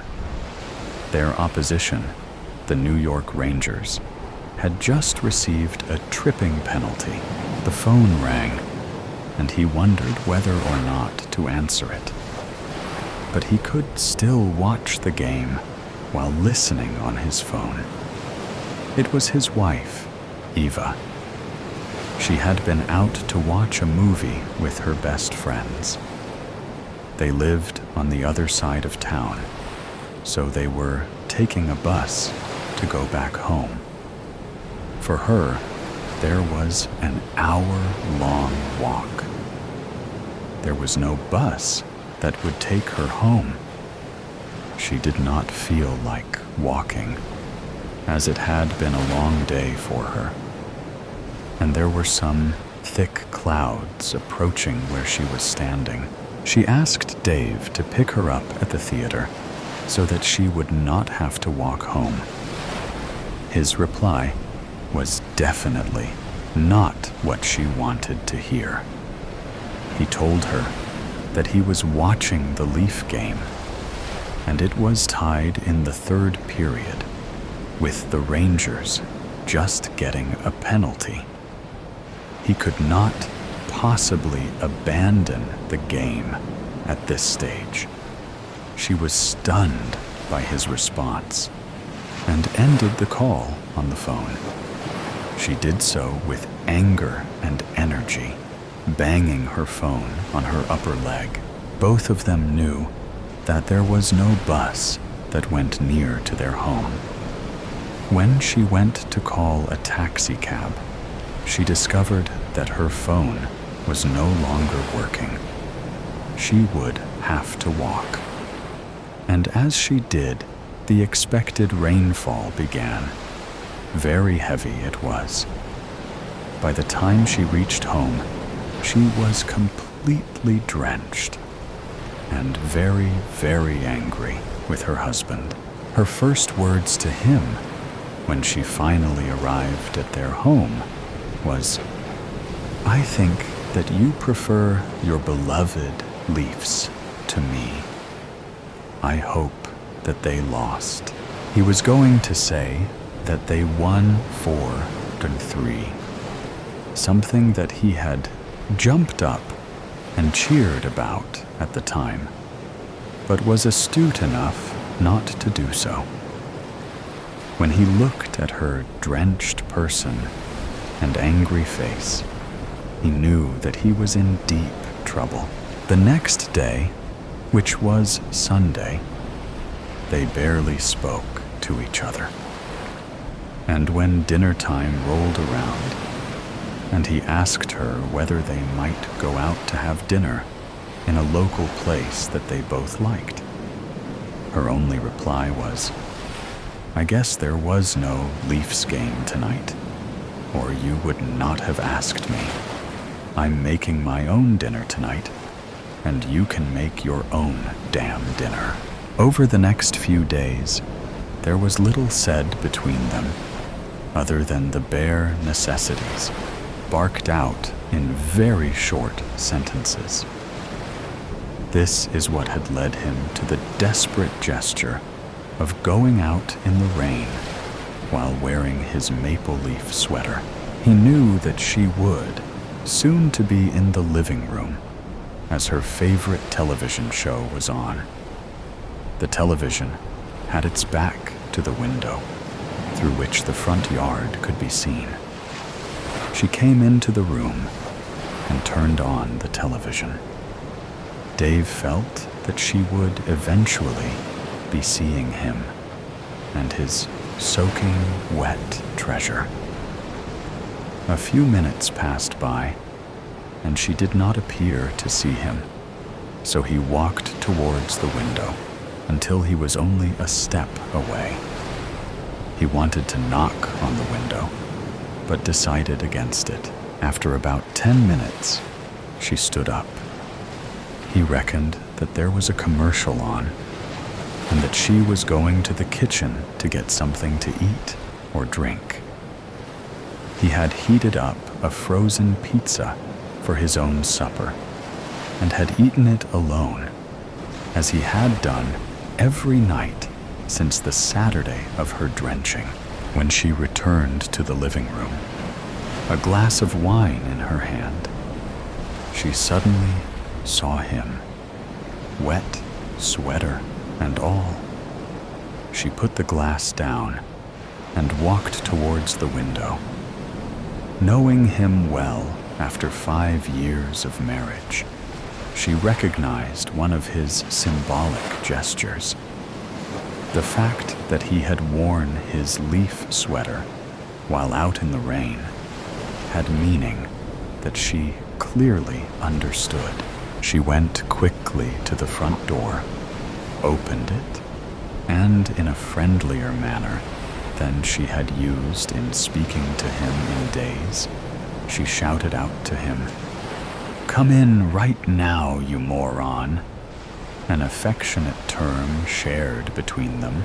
When he came inside, she said to him, "I would hug you, you moron, but I don't want to get wet. Take the sweater off so I can put it in the dryer, and put something dry on."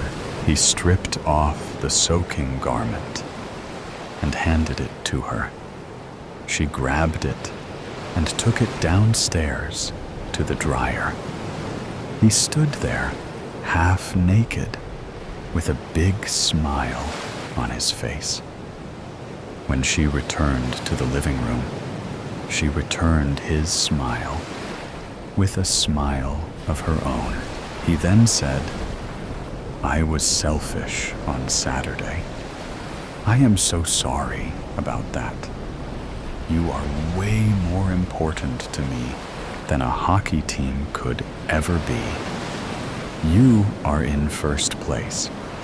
They are a distant second." This was followed by a mutually engaging hug. The drought. Summer died 50 years ago, and autumn never came. The sky was a hard shell of endless blue, unbroken by clouds, as if God had dipped his paintbrush in cobalt and forgotten to rinse it out. Heat waves shimmered off the asphalt like restless ghosts, and the air tasted faintly of burnt rubber and dust, the stale breath of a town stuck in time. Cedar Ridge had always been small, a thumbprint on the back roads of nowhere. There were farms, of course, though most had dried up and blown away with the last real rain. What remained were brittle corn stalks, blackened and skeletal, standing in neat rows like mourners at a graveside. The few farmers left mumbled about drought-resistant crops, but spoke of miracles with the same dry hopelessness they reserved for paying taxes. Rust scabs bloomed on the water towers, and the gas station on Main Street had stopped carrying windshield wiper fluid years ago. No need for it when the sky never wept. They still sold beer, though, and on days when the heat pressed down like a fist, the townsfolk gathered in the shade of the Sinclair station's green dinosaur sign, cold cans sweating in their hands. It was there, leaning against the faded scales of that prehistoric beast, that Tom Weaver saw the stranger for the first time. The man came walking up the road from the south, where the horizon quivered like molten glass. He wore black, a suit crisp as a knife edge, and carried a battered leather suitcase in one hand. A wide-brimmed hat shaded his face, but there was something unsettling about him, even from a distance. He didn't stumble or waver in the heat the way normal men did. His stride was steady, purposeful, as if he carried winter in his pocket. "Ain't seen a salesman in years," muttered Earl Granger, wiping sweat from his forehead with a grease-streaked rag. "What the hell's he sellin'? Coffins?" The man chuckled, low and uneasy. But Tom's beer went sour on his tongue. Something about the stranger's silhouette made his skin crawl. The sharp angles, the way shadows clung to him like cobwebs, even in the brutal sunlight.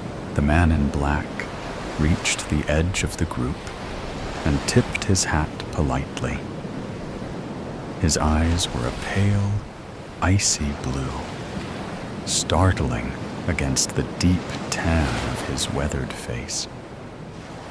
He looked like someone who'd walked a long way and hadn't found what he was looking for. "Gentlemen," he said, his voice smooth as polished stone. "Mighty warm today, isn't it?" Earl snorted. "Been warm every damn day since Truman was president.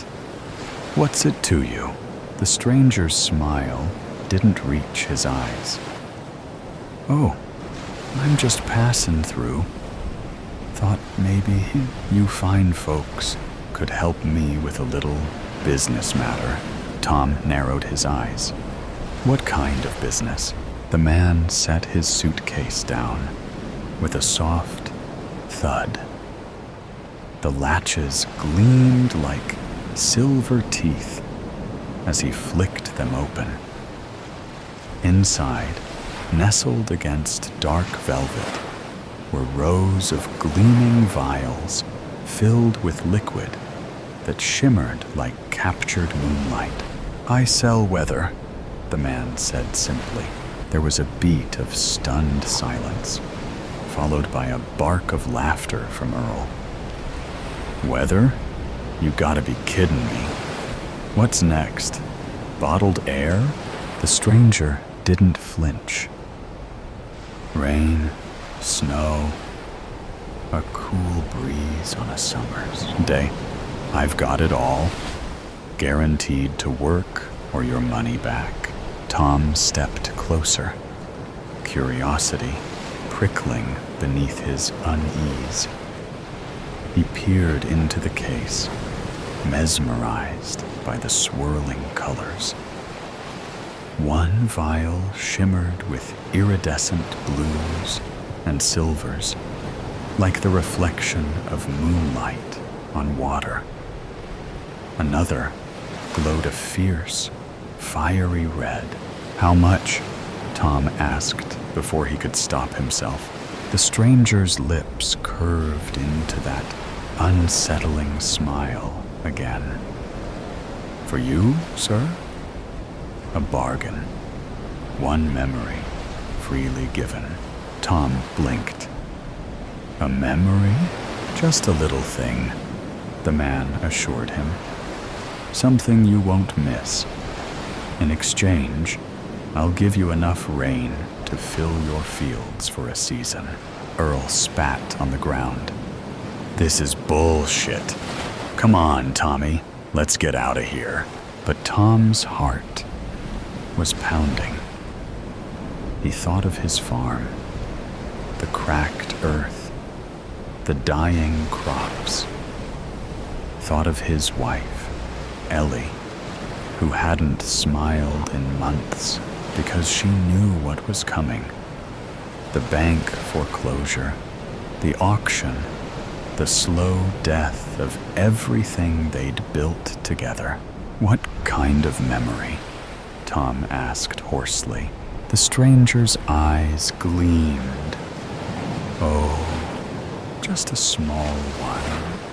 Perhaps the taste of your first kiss, the sound of your mother's laughter. Nothing important." Tom hesitated, then nodded.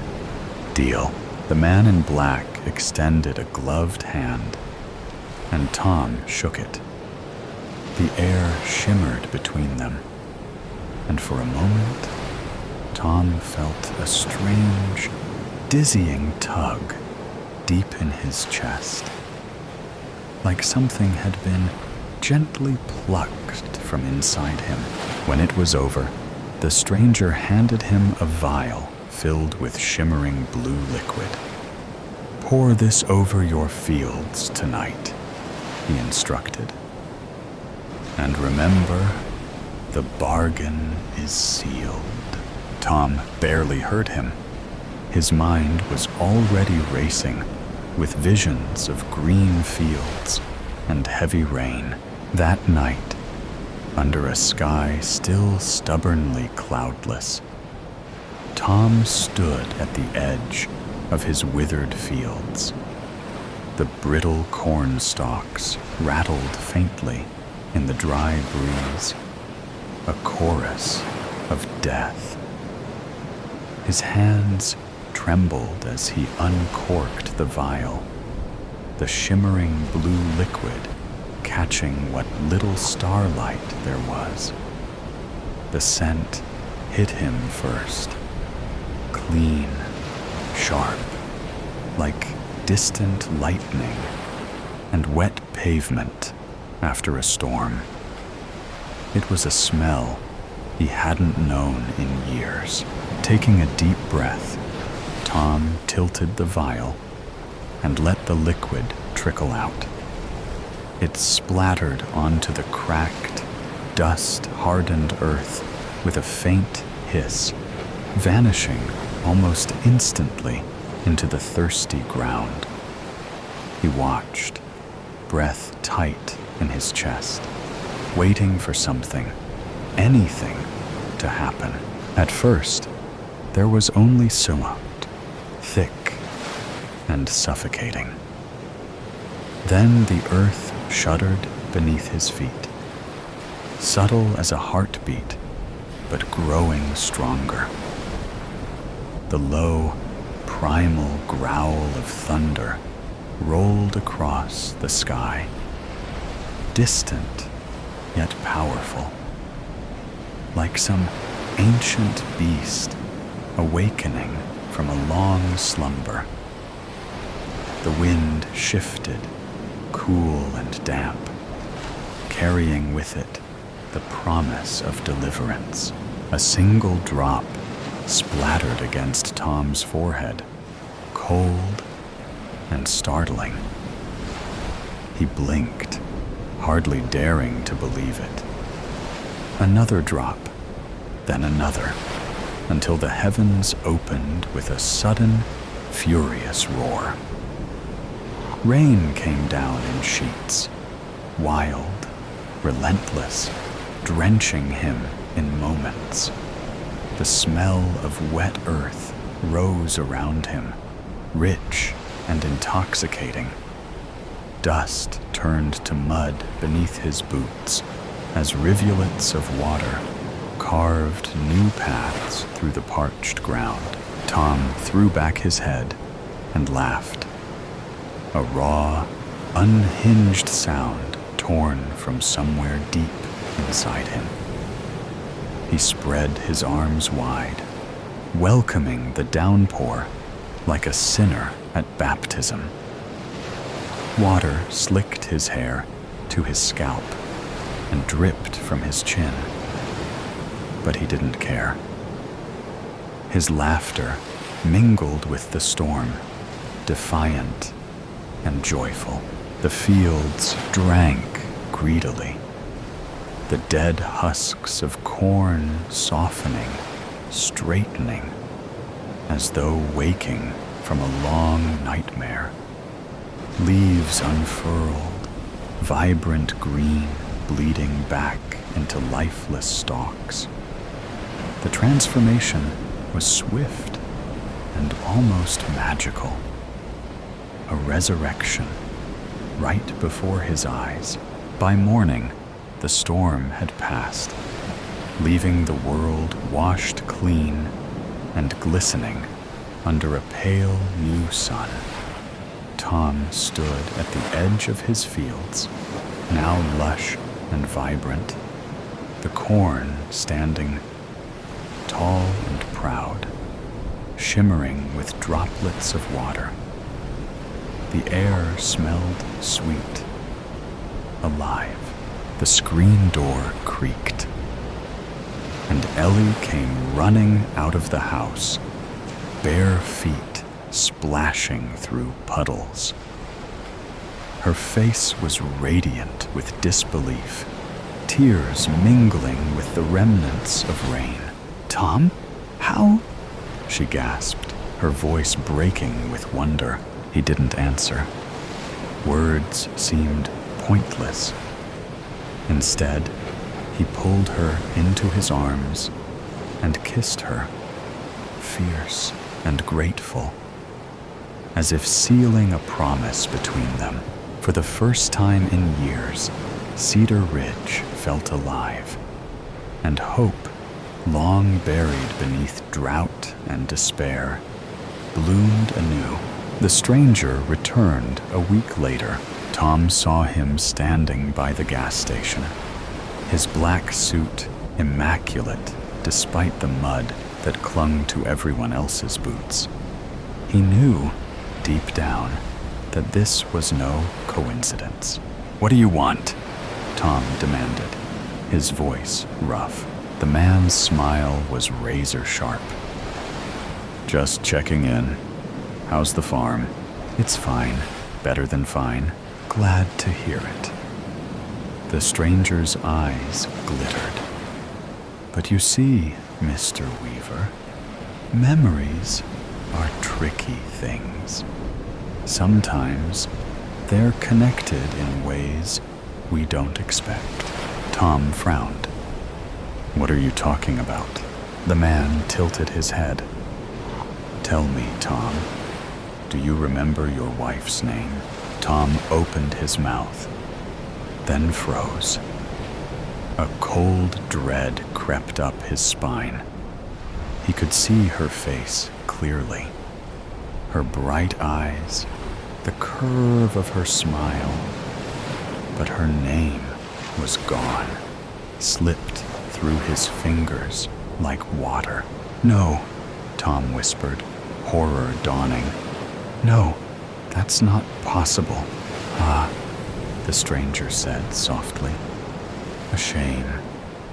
But as I said, a small thing. Nothing important."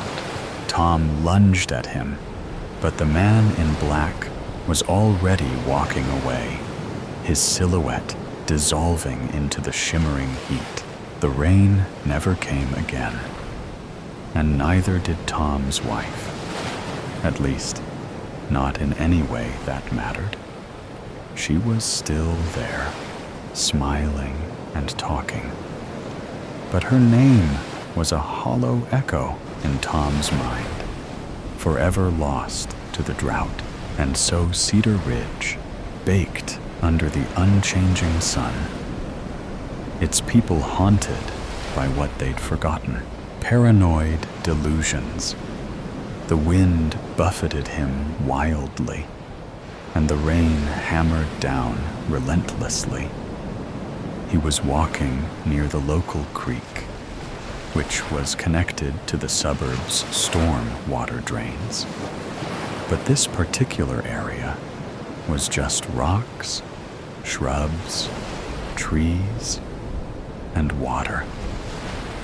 Hastily, he made his way down to the muddy stream, which, at this time, was pitch black, and stepped into the water. This would be a sort of baptism. He descended into the water and dunked himself in it. It was too shallow to cover his entire body, so he splashed some water onto his head. Now he was ready for whatever this night held in store for him. As he ascended the side of the creek, he saw before him the well-trimmed grass soccer field, lit by down lights on the large steel poles surrounding it, and began to stagger in its direction. Soon, he was standing in the middle of the field, wet from the downpour. He felt alone, not physically alone. There were cars going up and down the road next to the field, but as far as he knew, nobody knew he was out here. But strangely, he saw someone approaching in the light. It was a middle-aged man. Thunder boomed across the field. "What are you doing out here?" "Best to be truthful. I'm waiting for the world to end." "Have you come to join me?" Lightning lit up the sky. "Yes, I'm out here for the same reason." They both turned and looked at the houses, whose steel back fences met the side of the field. "Do you think we're the only ones who know?" The rain belted down on them both. "I think so." The thunder from the lightning rumbled heavy and hard, as more great arcs lit up the sky, and the rain became heavier. The man looked at him through the gelatinous downpour. "How did you get here?" He replied in a frantic rush. "I've been walking through this night down many different paths. I honestly couldn't tell you how I got here. I just kept on walking. Eventually, I hit the creek over there, and then I came to this field." The wind battered them, causing the rain to hit them in an angular fashion, directly on their face. The man came up to him, soaking wet, and put a hand on his shoulder. "Tell me your name. We need to pass the time somehow." The rain began to subside, and the wind became calmer. He responded, "My name's Jack. Who are you anyway?" The man looked at the ground, his hand still on his shoulder. "I'm David. Tell me everything you know about why you're here. Tell me everything you know about the world ending." He sat down, and the man sat with him. "I left my car when the radio started sounding funny. Just got out and left it where it was. It wasn't just the radio. I felt like the car was going to lock me in any second. I walked and walked, and when I got to some shops, I heard people laughing at me, but I just ignored them and opened the Bible.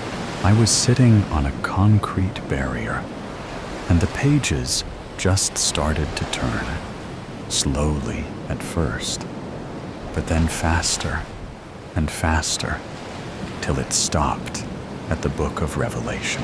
Ah, the book of Revelation, the prophecy of the end times.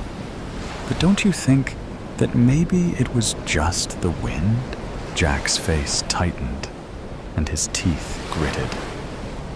It was a sign. I know a sign when I see one. A loud thunder crack shook the earth. He began to pace back and forth, and then turned to face David, his voice trembling despite his efforts, words spilling out too fast, fingers twitching against the damp grass. The end of the world is when God returns his Son, Jesus, back to the world to judge everyone. Everything great we have built, all the technology we have created, it won't make any difference. Everything will be destroyed to be remade again. All the wicked will be sent to hell, while those who believe will be given new bodies and will live forever with God, Jesus, in their midst. I see, said David. I'm not going to debate your beliefs with you. I respect your choice. But tell me, what made you think it's happening right now? He began to pace again. It started as a feeling. I was feeling so amped up. And then I saw the pages turn on my Bible. And then this crazy storm started happening. And I've had this horrible feeling, like 1,000 people are watching me at once. If I close my eyes, I can almost see them looking at me.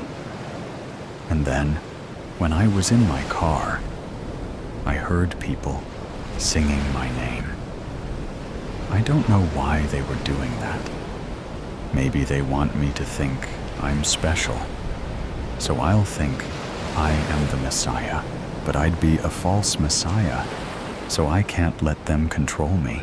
David replied softly. I can see there is a lot going on for you. Let's break this down. So, the storm made you feel more alert, more vigilant. The way you said it before, it was as if your feelings created the storm. But don't you think the storm might have been what, in your words, amped you up, and not the other way around?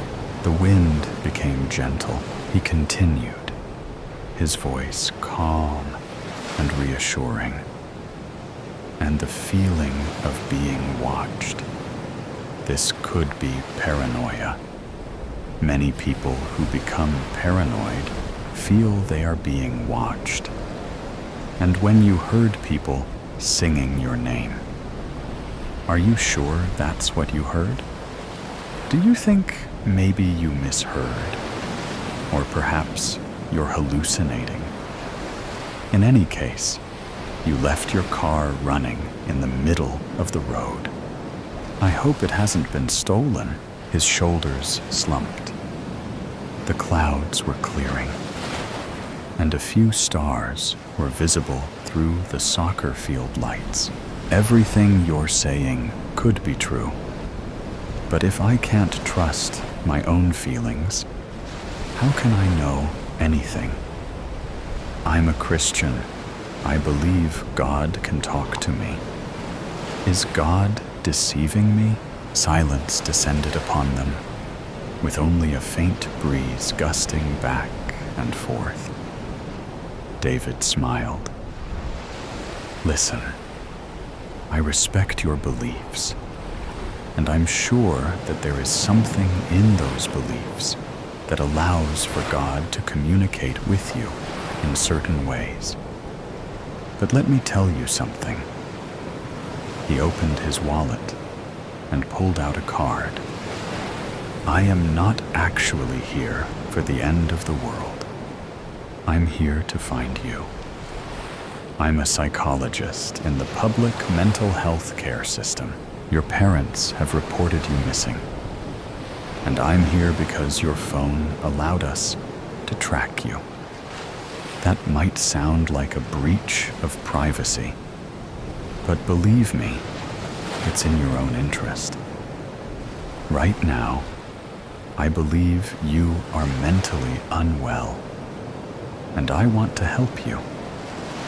Look at the both of us out here, soaked from head to toe. I need you to follow me over to my car so we can take you somewhere where we have medicine that can help calm you down. It's going to be hard at first. The medication isn't perfect, but if you keep taking it, you will get used to the side effects. And then things like this won't happen again. Hopefully. He looked down, wondering at everything he had just heard. How do I know you're telling the truth? How do I know you're going to take me somewhere and torture me? You know the world is filled with people who hate Christians. How do I know you're not a Satanist and part of a plan to make me lose my faith? Tears began to fall from his eyes. I believe that God can get me through anything. But honestly, I don't know if I could hold up under torture. The wind began to pick up again. David's face took on a look of empathy. All I can say is that I promise I'm here to help you. If God is going to communicate with you, it will help if you're thinking straight. And that's what we're going to try to do. Help you to be able to think without succumbing to delusions and paranoia. I've seen many cases like yours, and I really do feel for the people we treat. Will you come with me? He felt a sense of resignation. All right, I'll come with you. Though the ground was soaked, he could feel the firmness of the earth beneath his feet. The two of them walked off the field. The air was now completely still, and crickets could be heard chirping in the night air. Is that a train? With extreme speed, the wind brushed against my face, blew my hair into my eyes, and tangled it around my head and neck. I clawed at the long red strands as I watched clouds begin to swirl, moving into a large circular motion. 12 o'clock, noon, and the skies were as dark as night. The few clouds that showed up against the dark sky were as huge, grayish, white pillows running across the sky. The wind became swifter and colder in a matter of seconds. I ran towards the house for shelter as fast as my legs could carry me. Then the rain came. Large, hard drops that pelted my unprotected head with a fierceness I had never experienced. I slammed through the door, ran about the house, closing all the windows that were opened to beat the heat and humidity. The wind whistled through the walls of the old clapboard homestead with a vengeance. Down the 6 steep steps to the basement, I ran, spotted the old handheld radio, and quickly grabbed it. Rolling through the channels, there was nothing but static. I tore the back off to check for batteries. Empty. Stumbling across the bold orange, black, and yellow, striped outdoors carpet.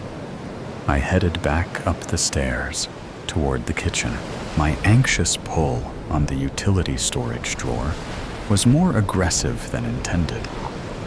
It flew across the room, slammed against the opposite wall as its contents soared around the room. I located the batteries and began to move in that direction. Then, out went the lights. I had lived in that house my entire life, 35 years. But it was still difficult to find my way across the room on my hands and knees in the dark. Finally, I made it across the room. In the process, I rammed my head into the cabinet door.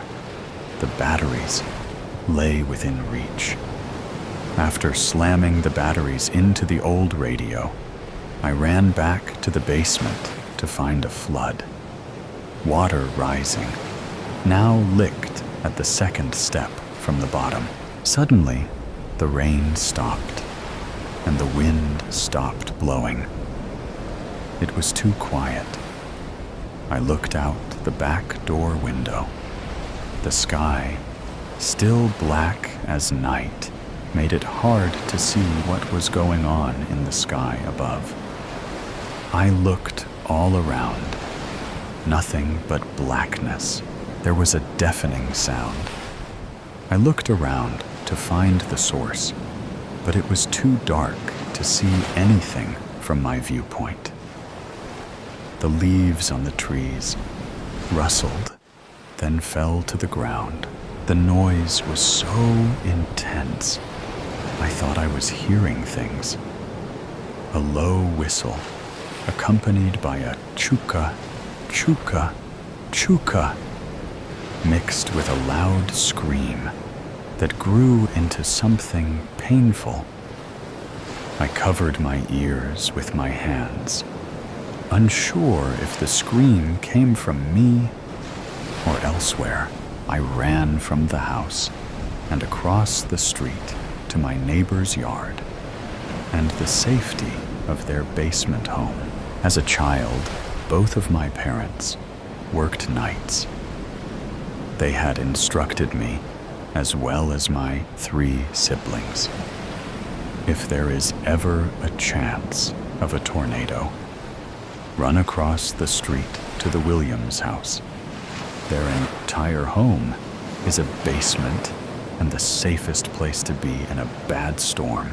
We lived in the Midwest, where I still resided, and people had called our area Tornado Alley because the tornadoes almost always came right through our neighborhood.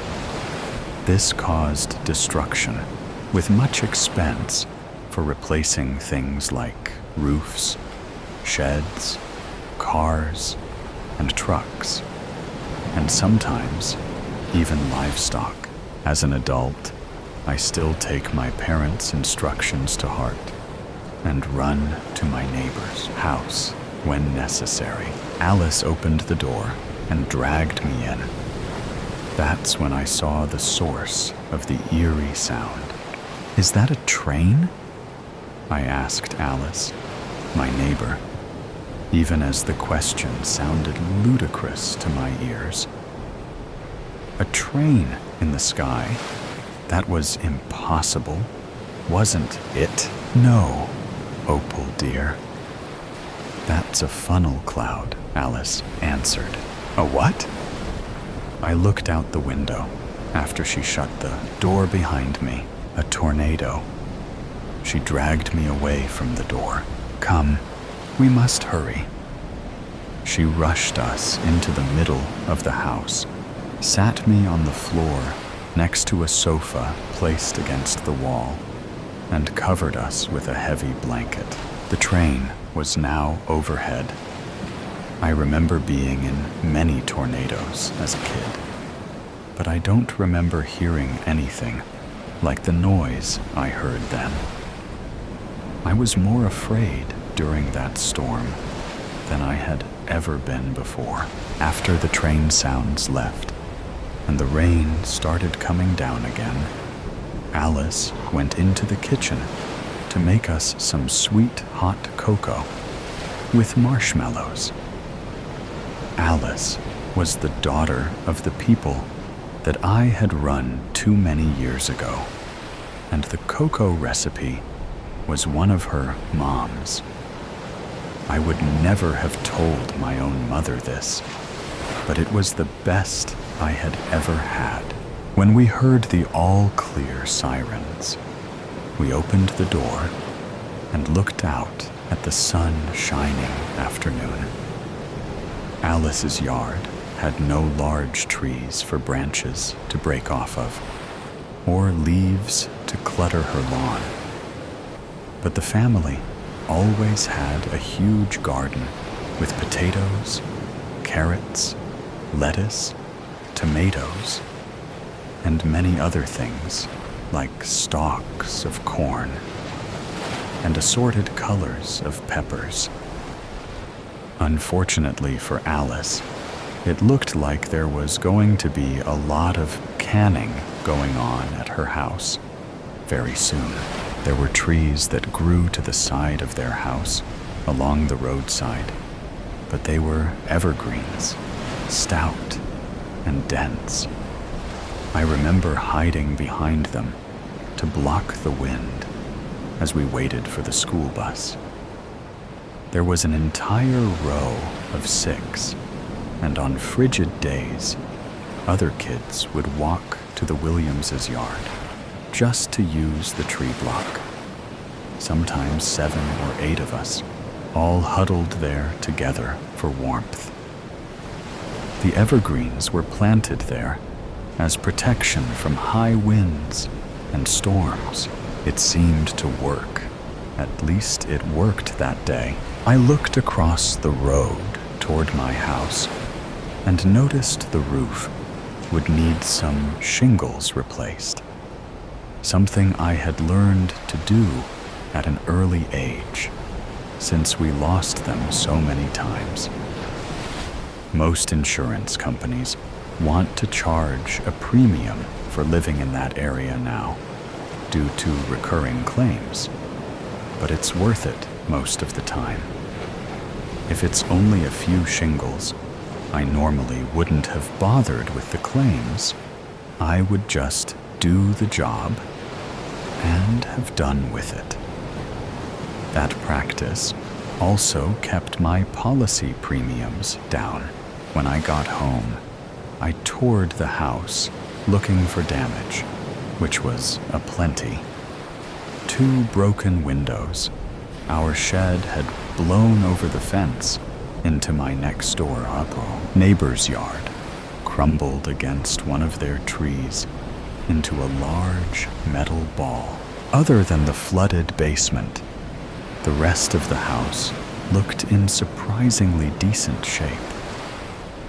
The water in the basement would recede in time, and with the application of a little mold repellent, the standing water cleanup should be fairly easy. I now know what a tornado sounds like. I guess I've been lucky over the years. That was the only time I was that close to a tornado. I used to hear stories from folks in the area talking about seeing and hearing a tornado. Each tale was just a little different. Some said it was like an airplane coming in for a landing. Others said it was like a car crash with metal tearing and brakes squealing. I only ever heard one person say it sounded like a freight train. Wheels rolling over tracks, brakes squealing, and cars swaying from side to side as they took the curves. I can attest That is the sound I believe a tornado to be like. A train. In the alley. In the alley. You never know when or exactly where I, the destroyer, will strike. I respect no one, people, animals, houses, or possessions. Hear me roar as I approach. Dark clouds and sky announce my coming. Witness my violence. Trees fall, glass shatters, puny man-made cars flip over, roofs are ripped off, light poles are bent. There is no stopping me. A storm is coming, Mitzi. I can feel it in my old bones, Gladys Moore said to her cat that morning. Better turn on the news to see if the weather people know anything. Gladys had lived in Grand Island, Nebraska all her life. No stranger to storms, she knew what to do and had ridden out several during her lifetime with only major yard cleanup. She wasn't that worried. She had a cellar, but she hadn't met an F5 yet. Mitzi vigorously licked her ears. Inside the canal, pressure was building. Far away in the distance, her sensitive hearing picked up a rumble of thunder. She raced around the kitchen, her fur standing on end and her tail puffed out. If her person knew what was good for her, she would slide underneath the bed soon. Well, that is, if she would fit. Rusty Booman heard the news. Same county, same general vicinity. A twister is headed our way. Rusty yelled at his brother, Charlie. Clothes and shoes were jammed on. A camera was slung around Rusty's neck. The back screen door slammed. Charlie gunned the Chevy farm truck as dust and gravel flew up behind them on the road. Rusty switched the radio on and listened to the newscaster. "Turn toward Alda," he said to Charlie. Just then, his phone began flashing. "This is the emergency warning system. Prepare for tornado near Alda and Grand Island." Charlie peered up through the truck window at the sky, where greenish-gray clouds amassed. A stiff wind whistled through gaps in the insulation around the truck's doors. Suddenly, the gale held its breath. The eerie silence momentarily chilled the simmering excitement of the young men. Charlie pulled to the road's shoulder. "This is it, Russ. Get the camera ready. Our names will be all over TV when we get a close-up picture of the funnel coming down. They will say something like, 'Young storm chasers capture tornado touchdown,' and we'll be famous." They jumped out of the truck, and Rusty adjusted his camera's f-stops.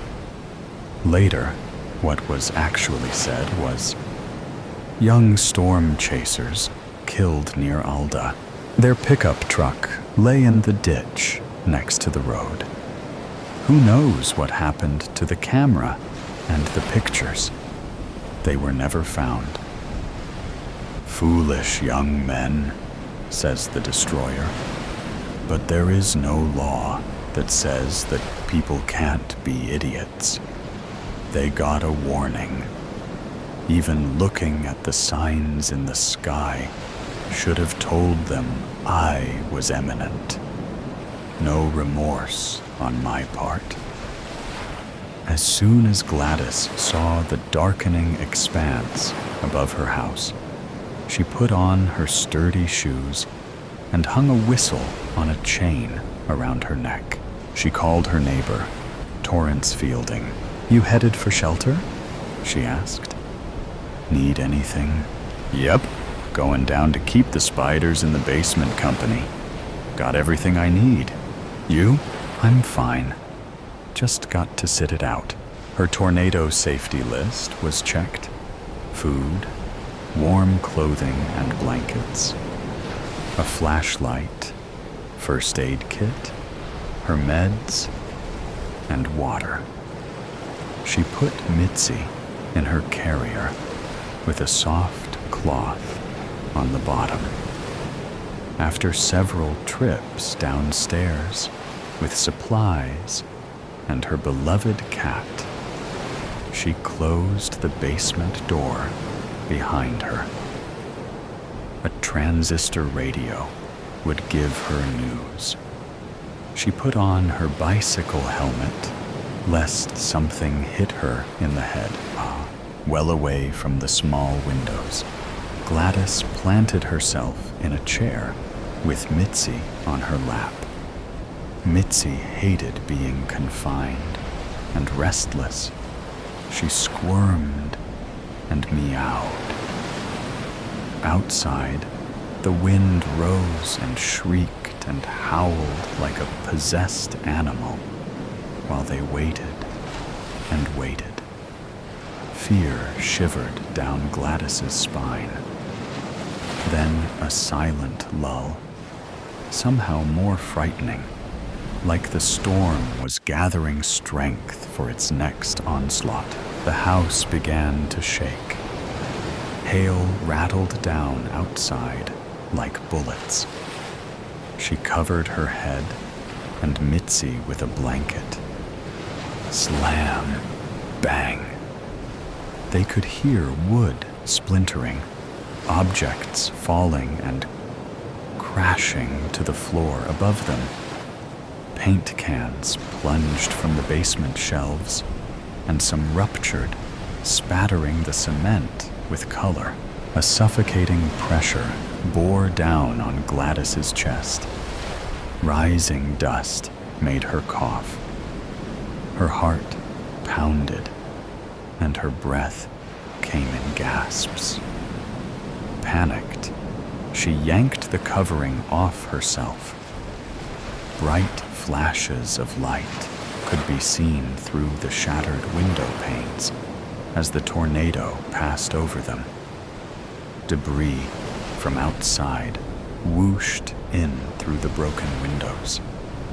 Mitzi attempted to claw her way out of her prison, but Gladys held her fast. Had hours passed? Again, an ominous hush after the storm had passed over them. But Gladys sat still for minutes, squeezing the carrier against her shaking body. Mitzi let loose a yowl. "We're safe, sweetie." "We made it." Slowly, Gladys stood. Her shoes crunched over broken glass, blown clear across the floor. Avoiding the paint puddles, she grasped the handrail with one hand and climbed the stairs to the door leading back into her house. It would not open. She jiggled the handle. Nothing.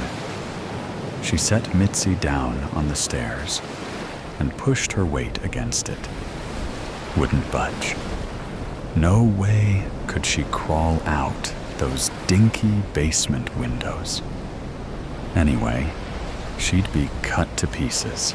Wasn't there a hammer down here somewhere? Yep, it had fallen from its perch on the pegboard. My strength isn't what it used to be. These doors were made solid. Not such a great thing right now. She kept hammering without much result. Sweat rolled down her face. She should be glad she'd survived. But now being trapped was scary too. Mitzi wasn't helping. Her plaintive cries grated in Gladys's ears and made her more on edge. She set her weapon down and rubbed her forehead. To her surprise, her fingers came away bloody. When had she got injured? Now it hurt. But when she looked down, her eyes rested on her whistle. She blew with all her might, while Mitzi flattened her ears. Hours later, when Torrance was able to exit his own house, which had been flattened by the big oak in his yard, he hurried to Gladys and heard her now faint whistle. He shook his head in wonder. One wall with a door stood. Otherwise, her house was a pile of rubble. "I hear you, Gladys," he shouted. "I'm going to get you out." The destroyer laughed as he barreled down the countryside, wreaking devastation as he went. Even the people like Gladys, who planned ahead, aren't completely safe from me. I demolished her house. She's homeless now. But like others, she might rebuild. Spawned by a thunderstorm, I'll gather strength again soon and plunder this same area. Crazy people. There's a reason why they call it Tornado Alley.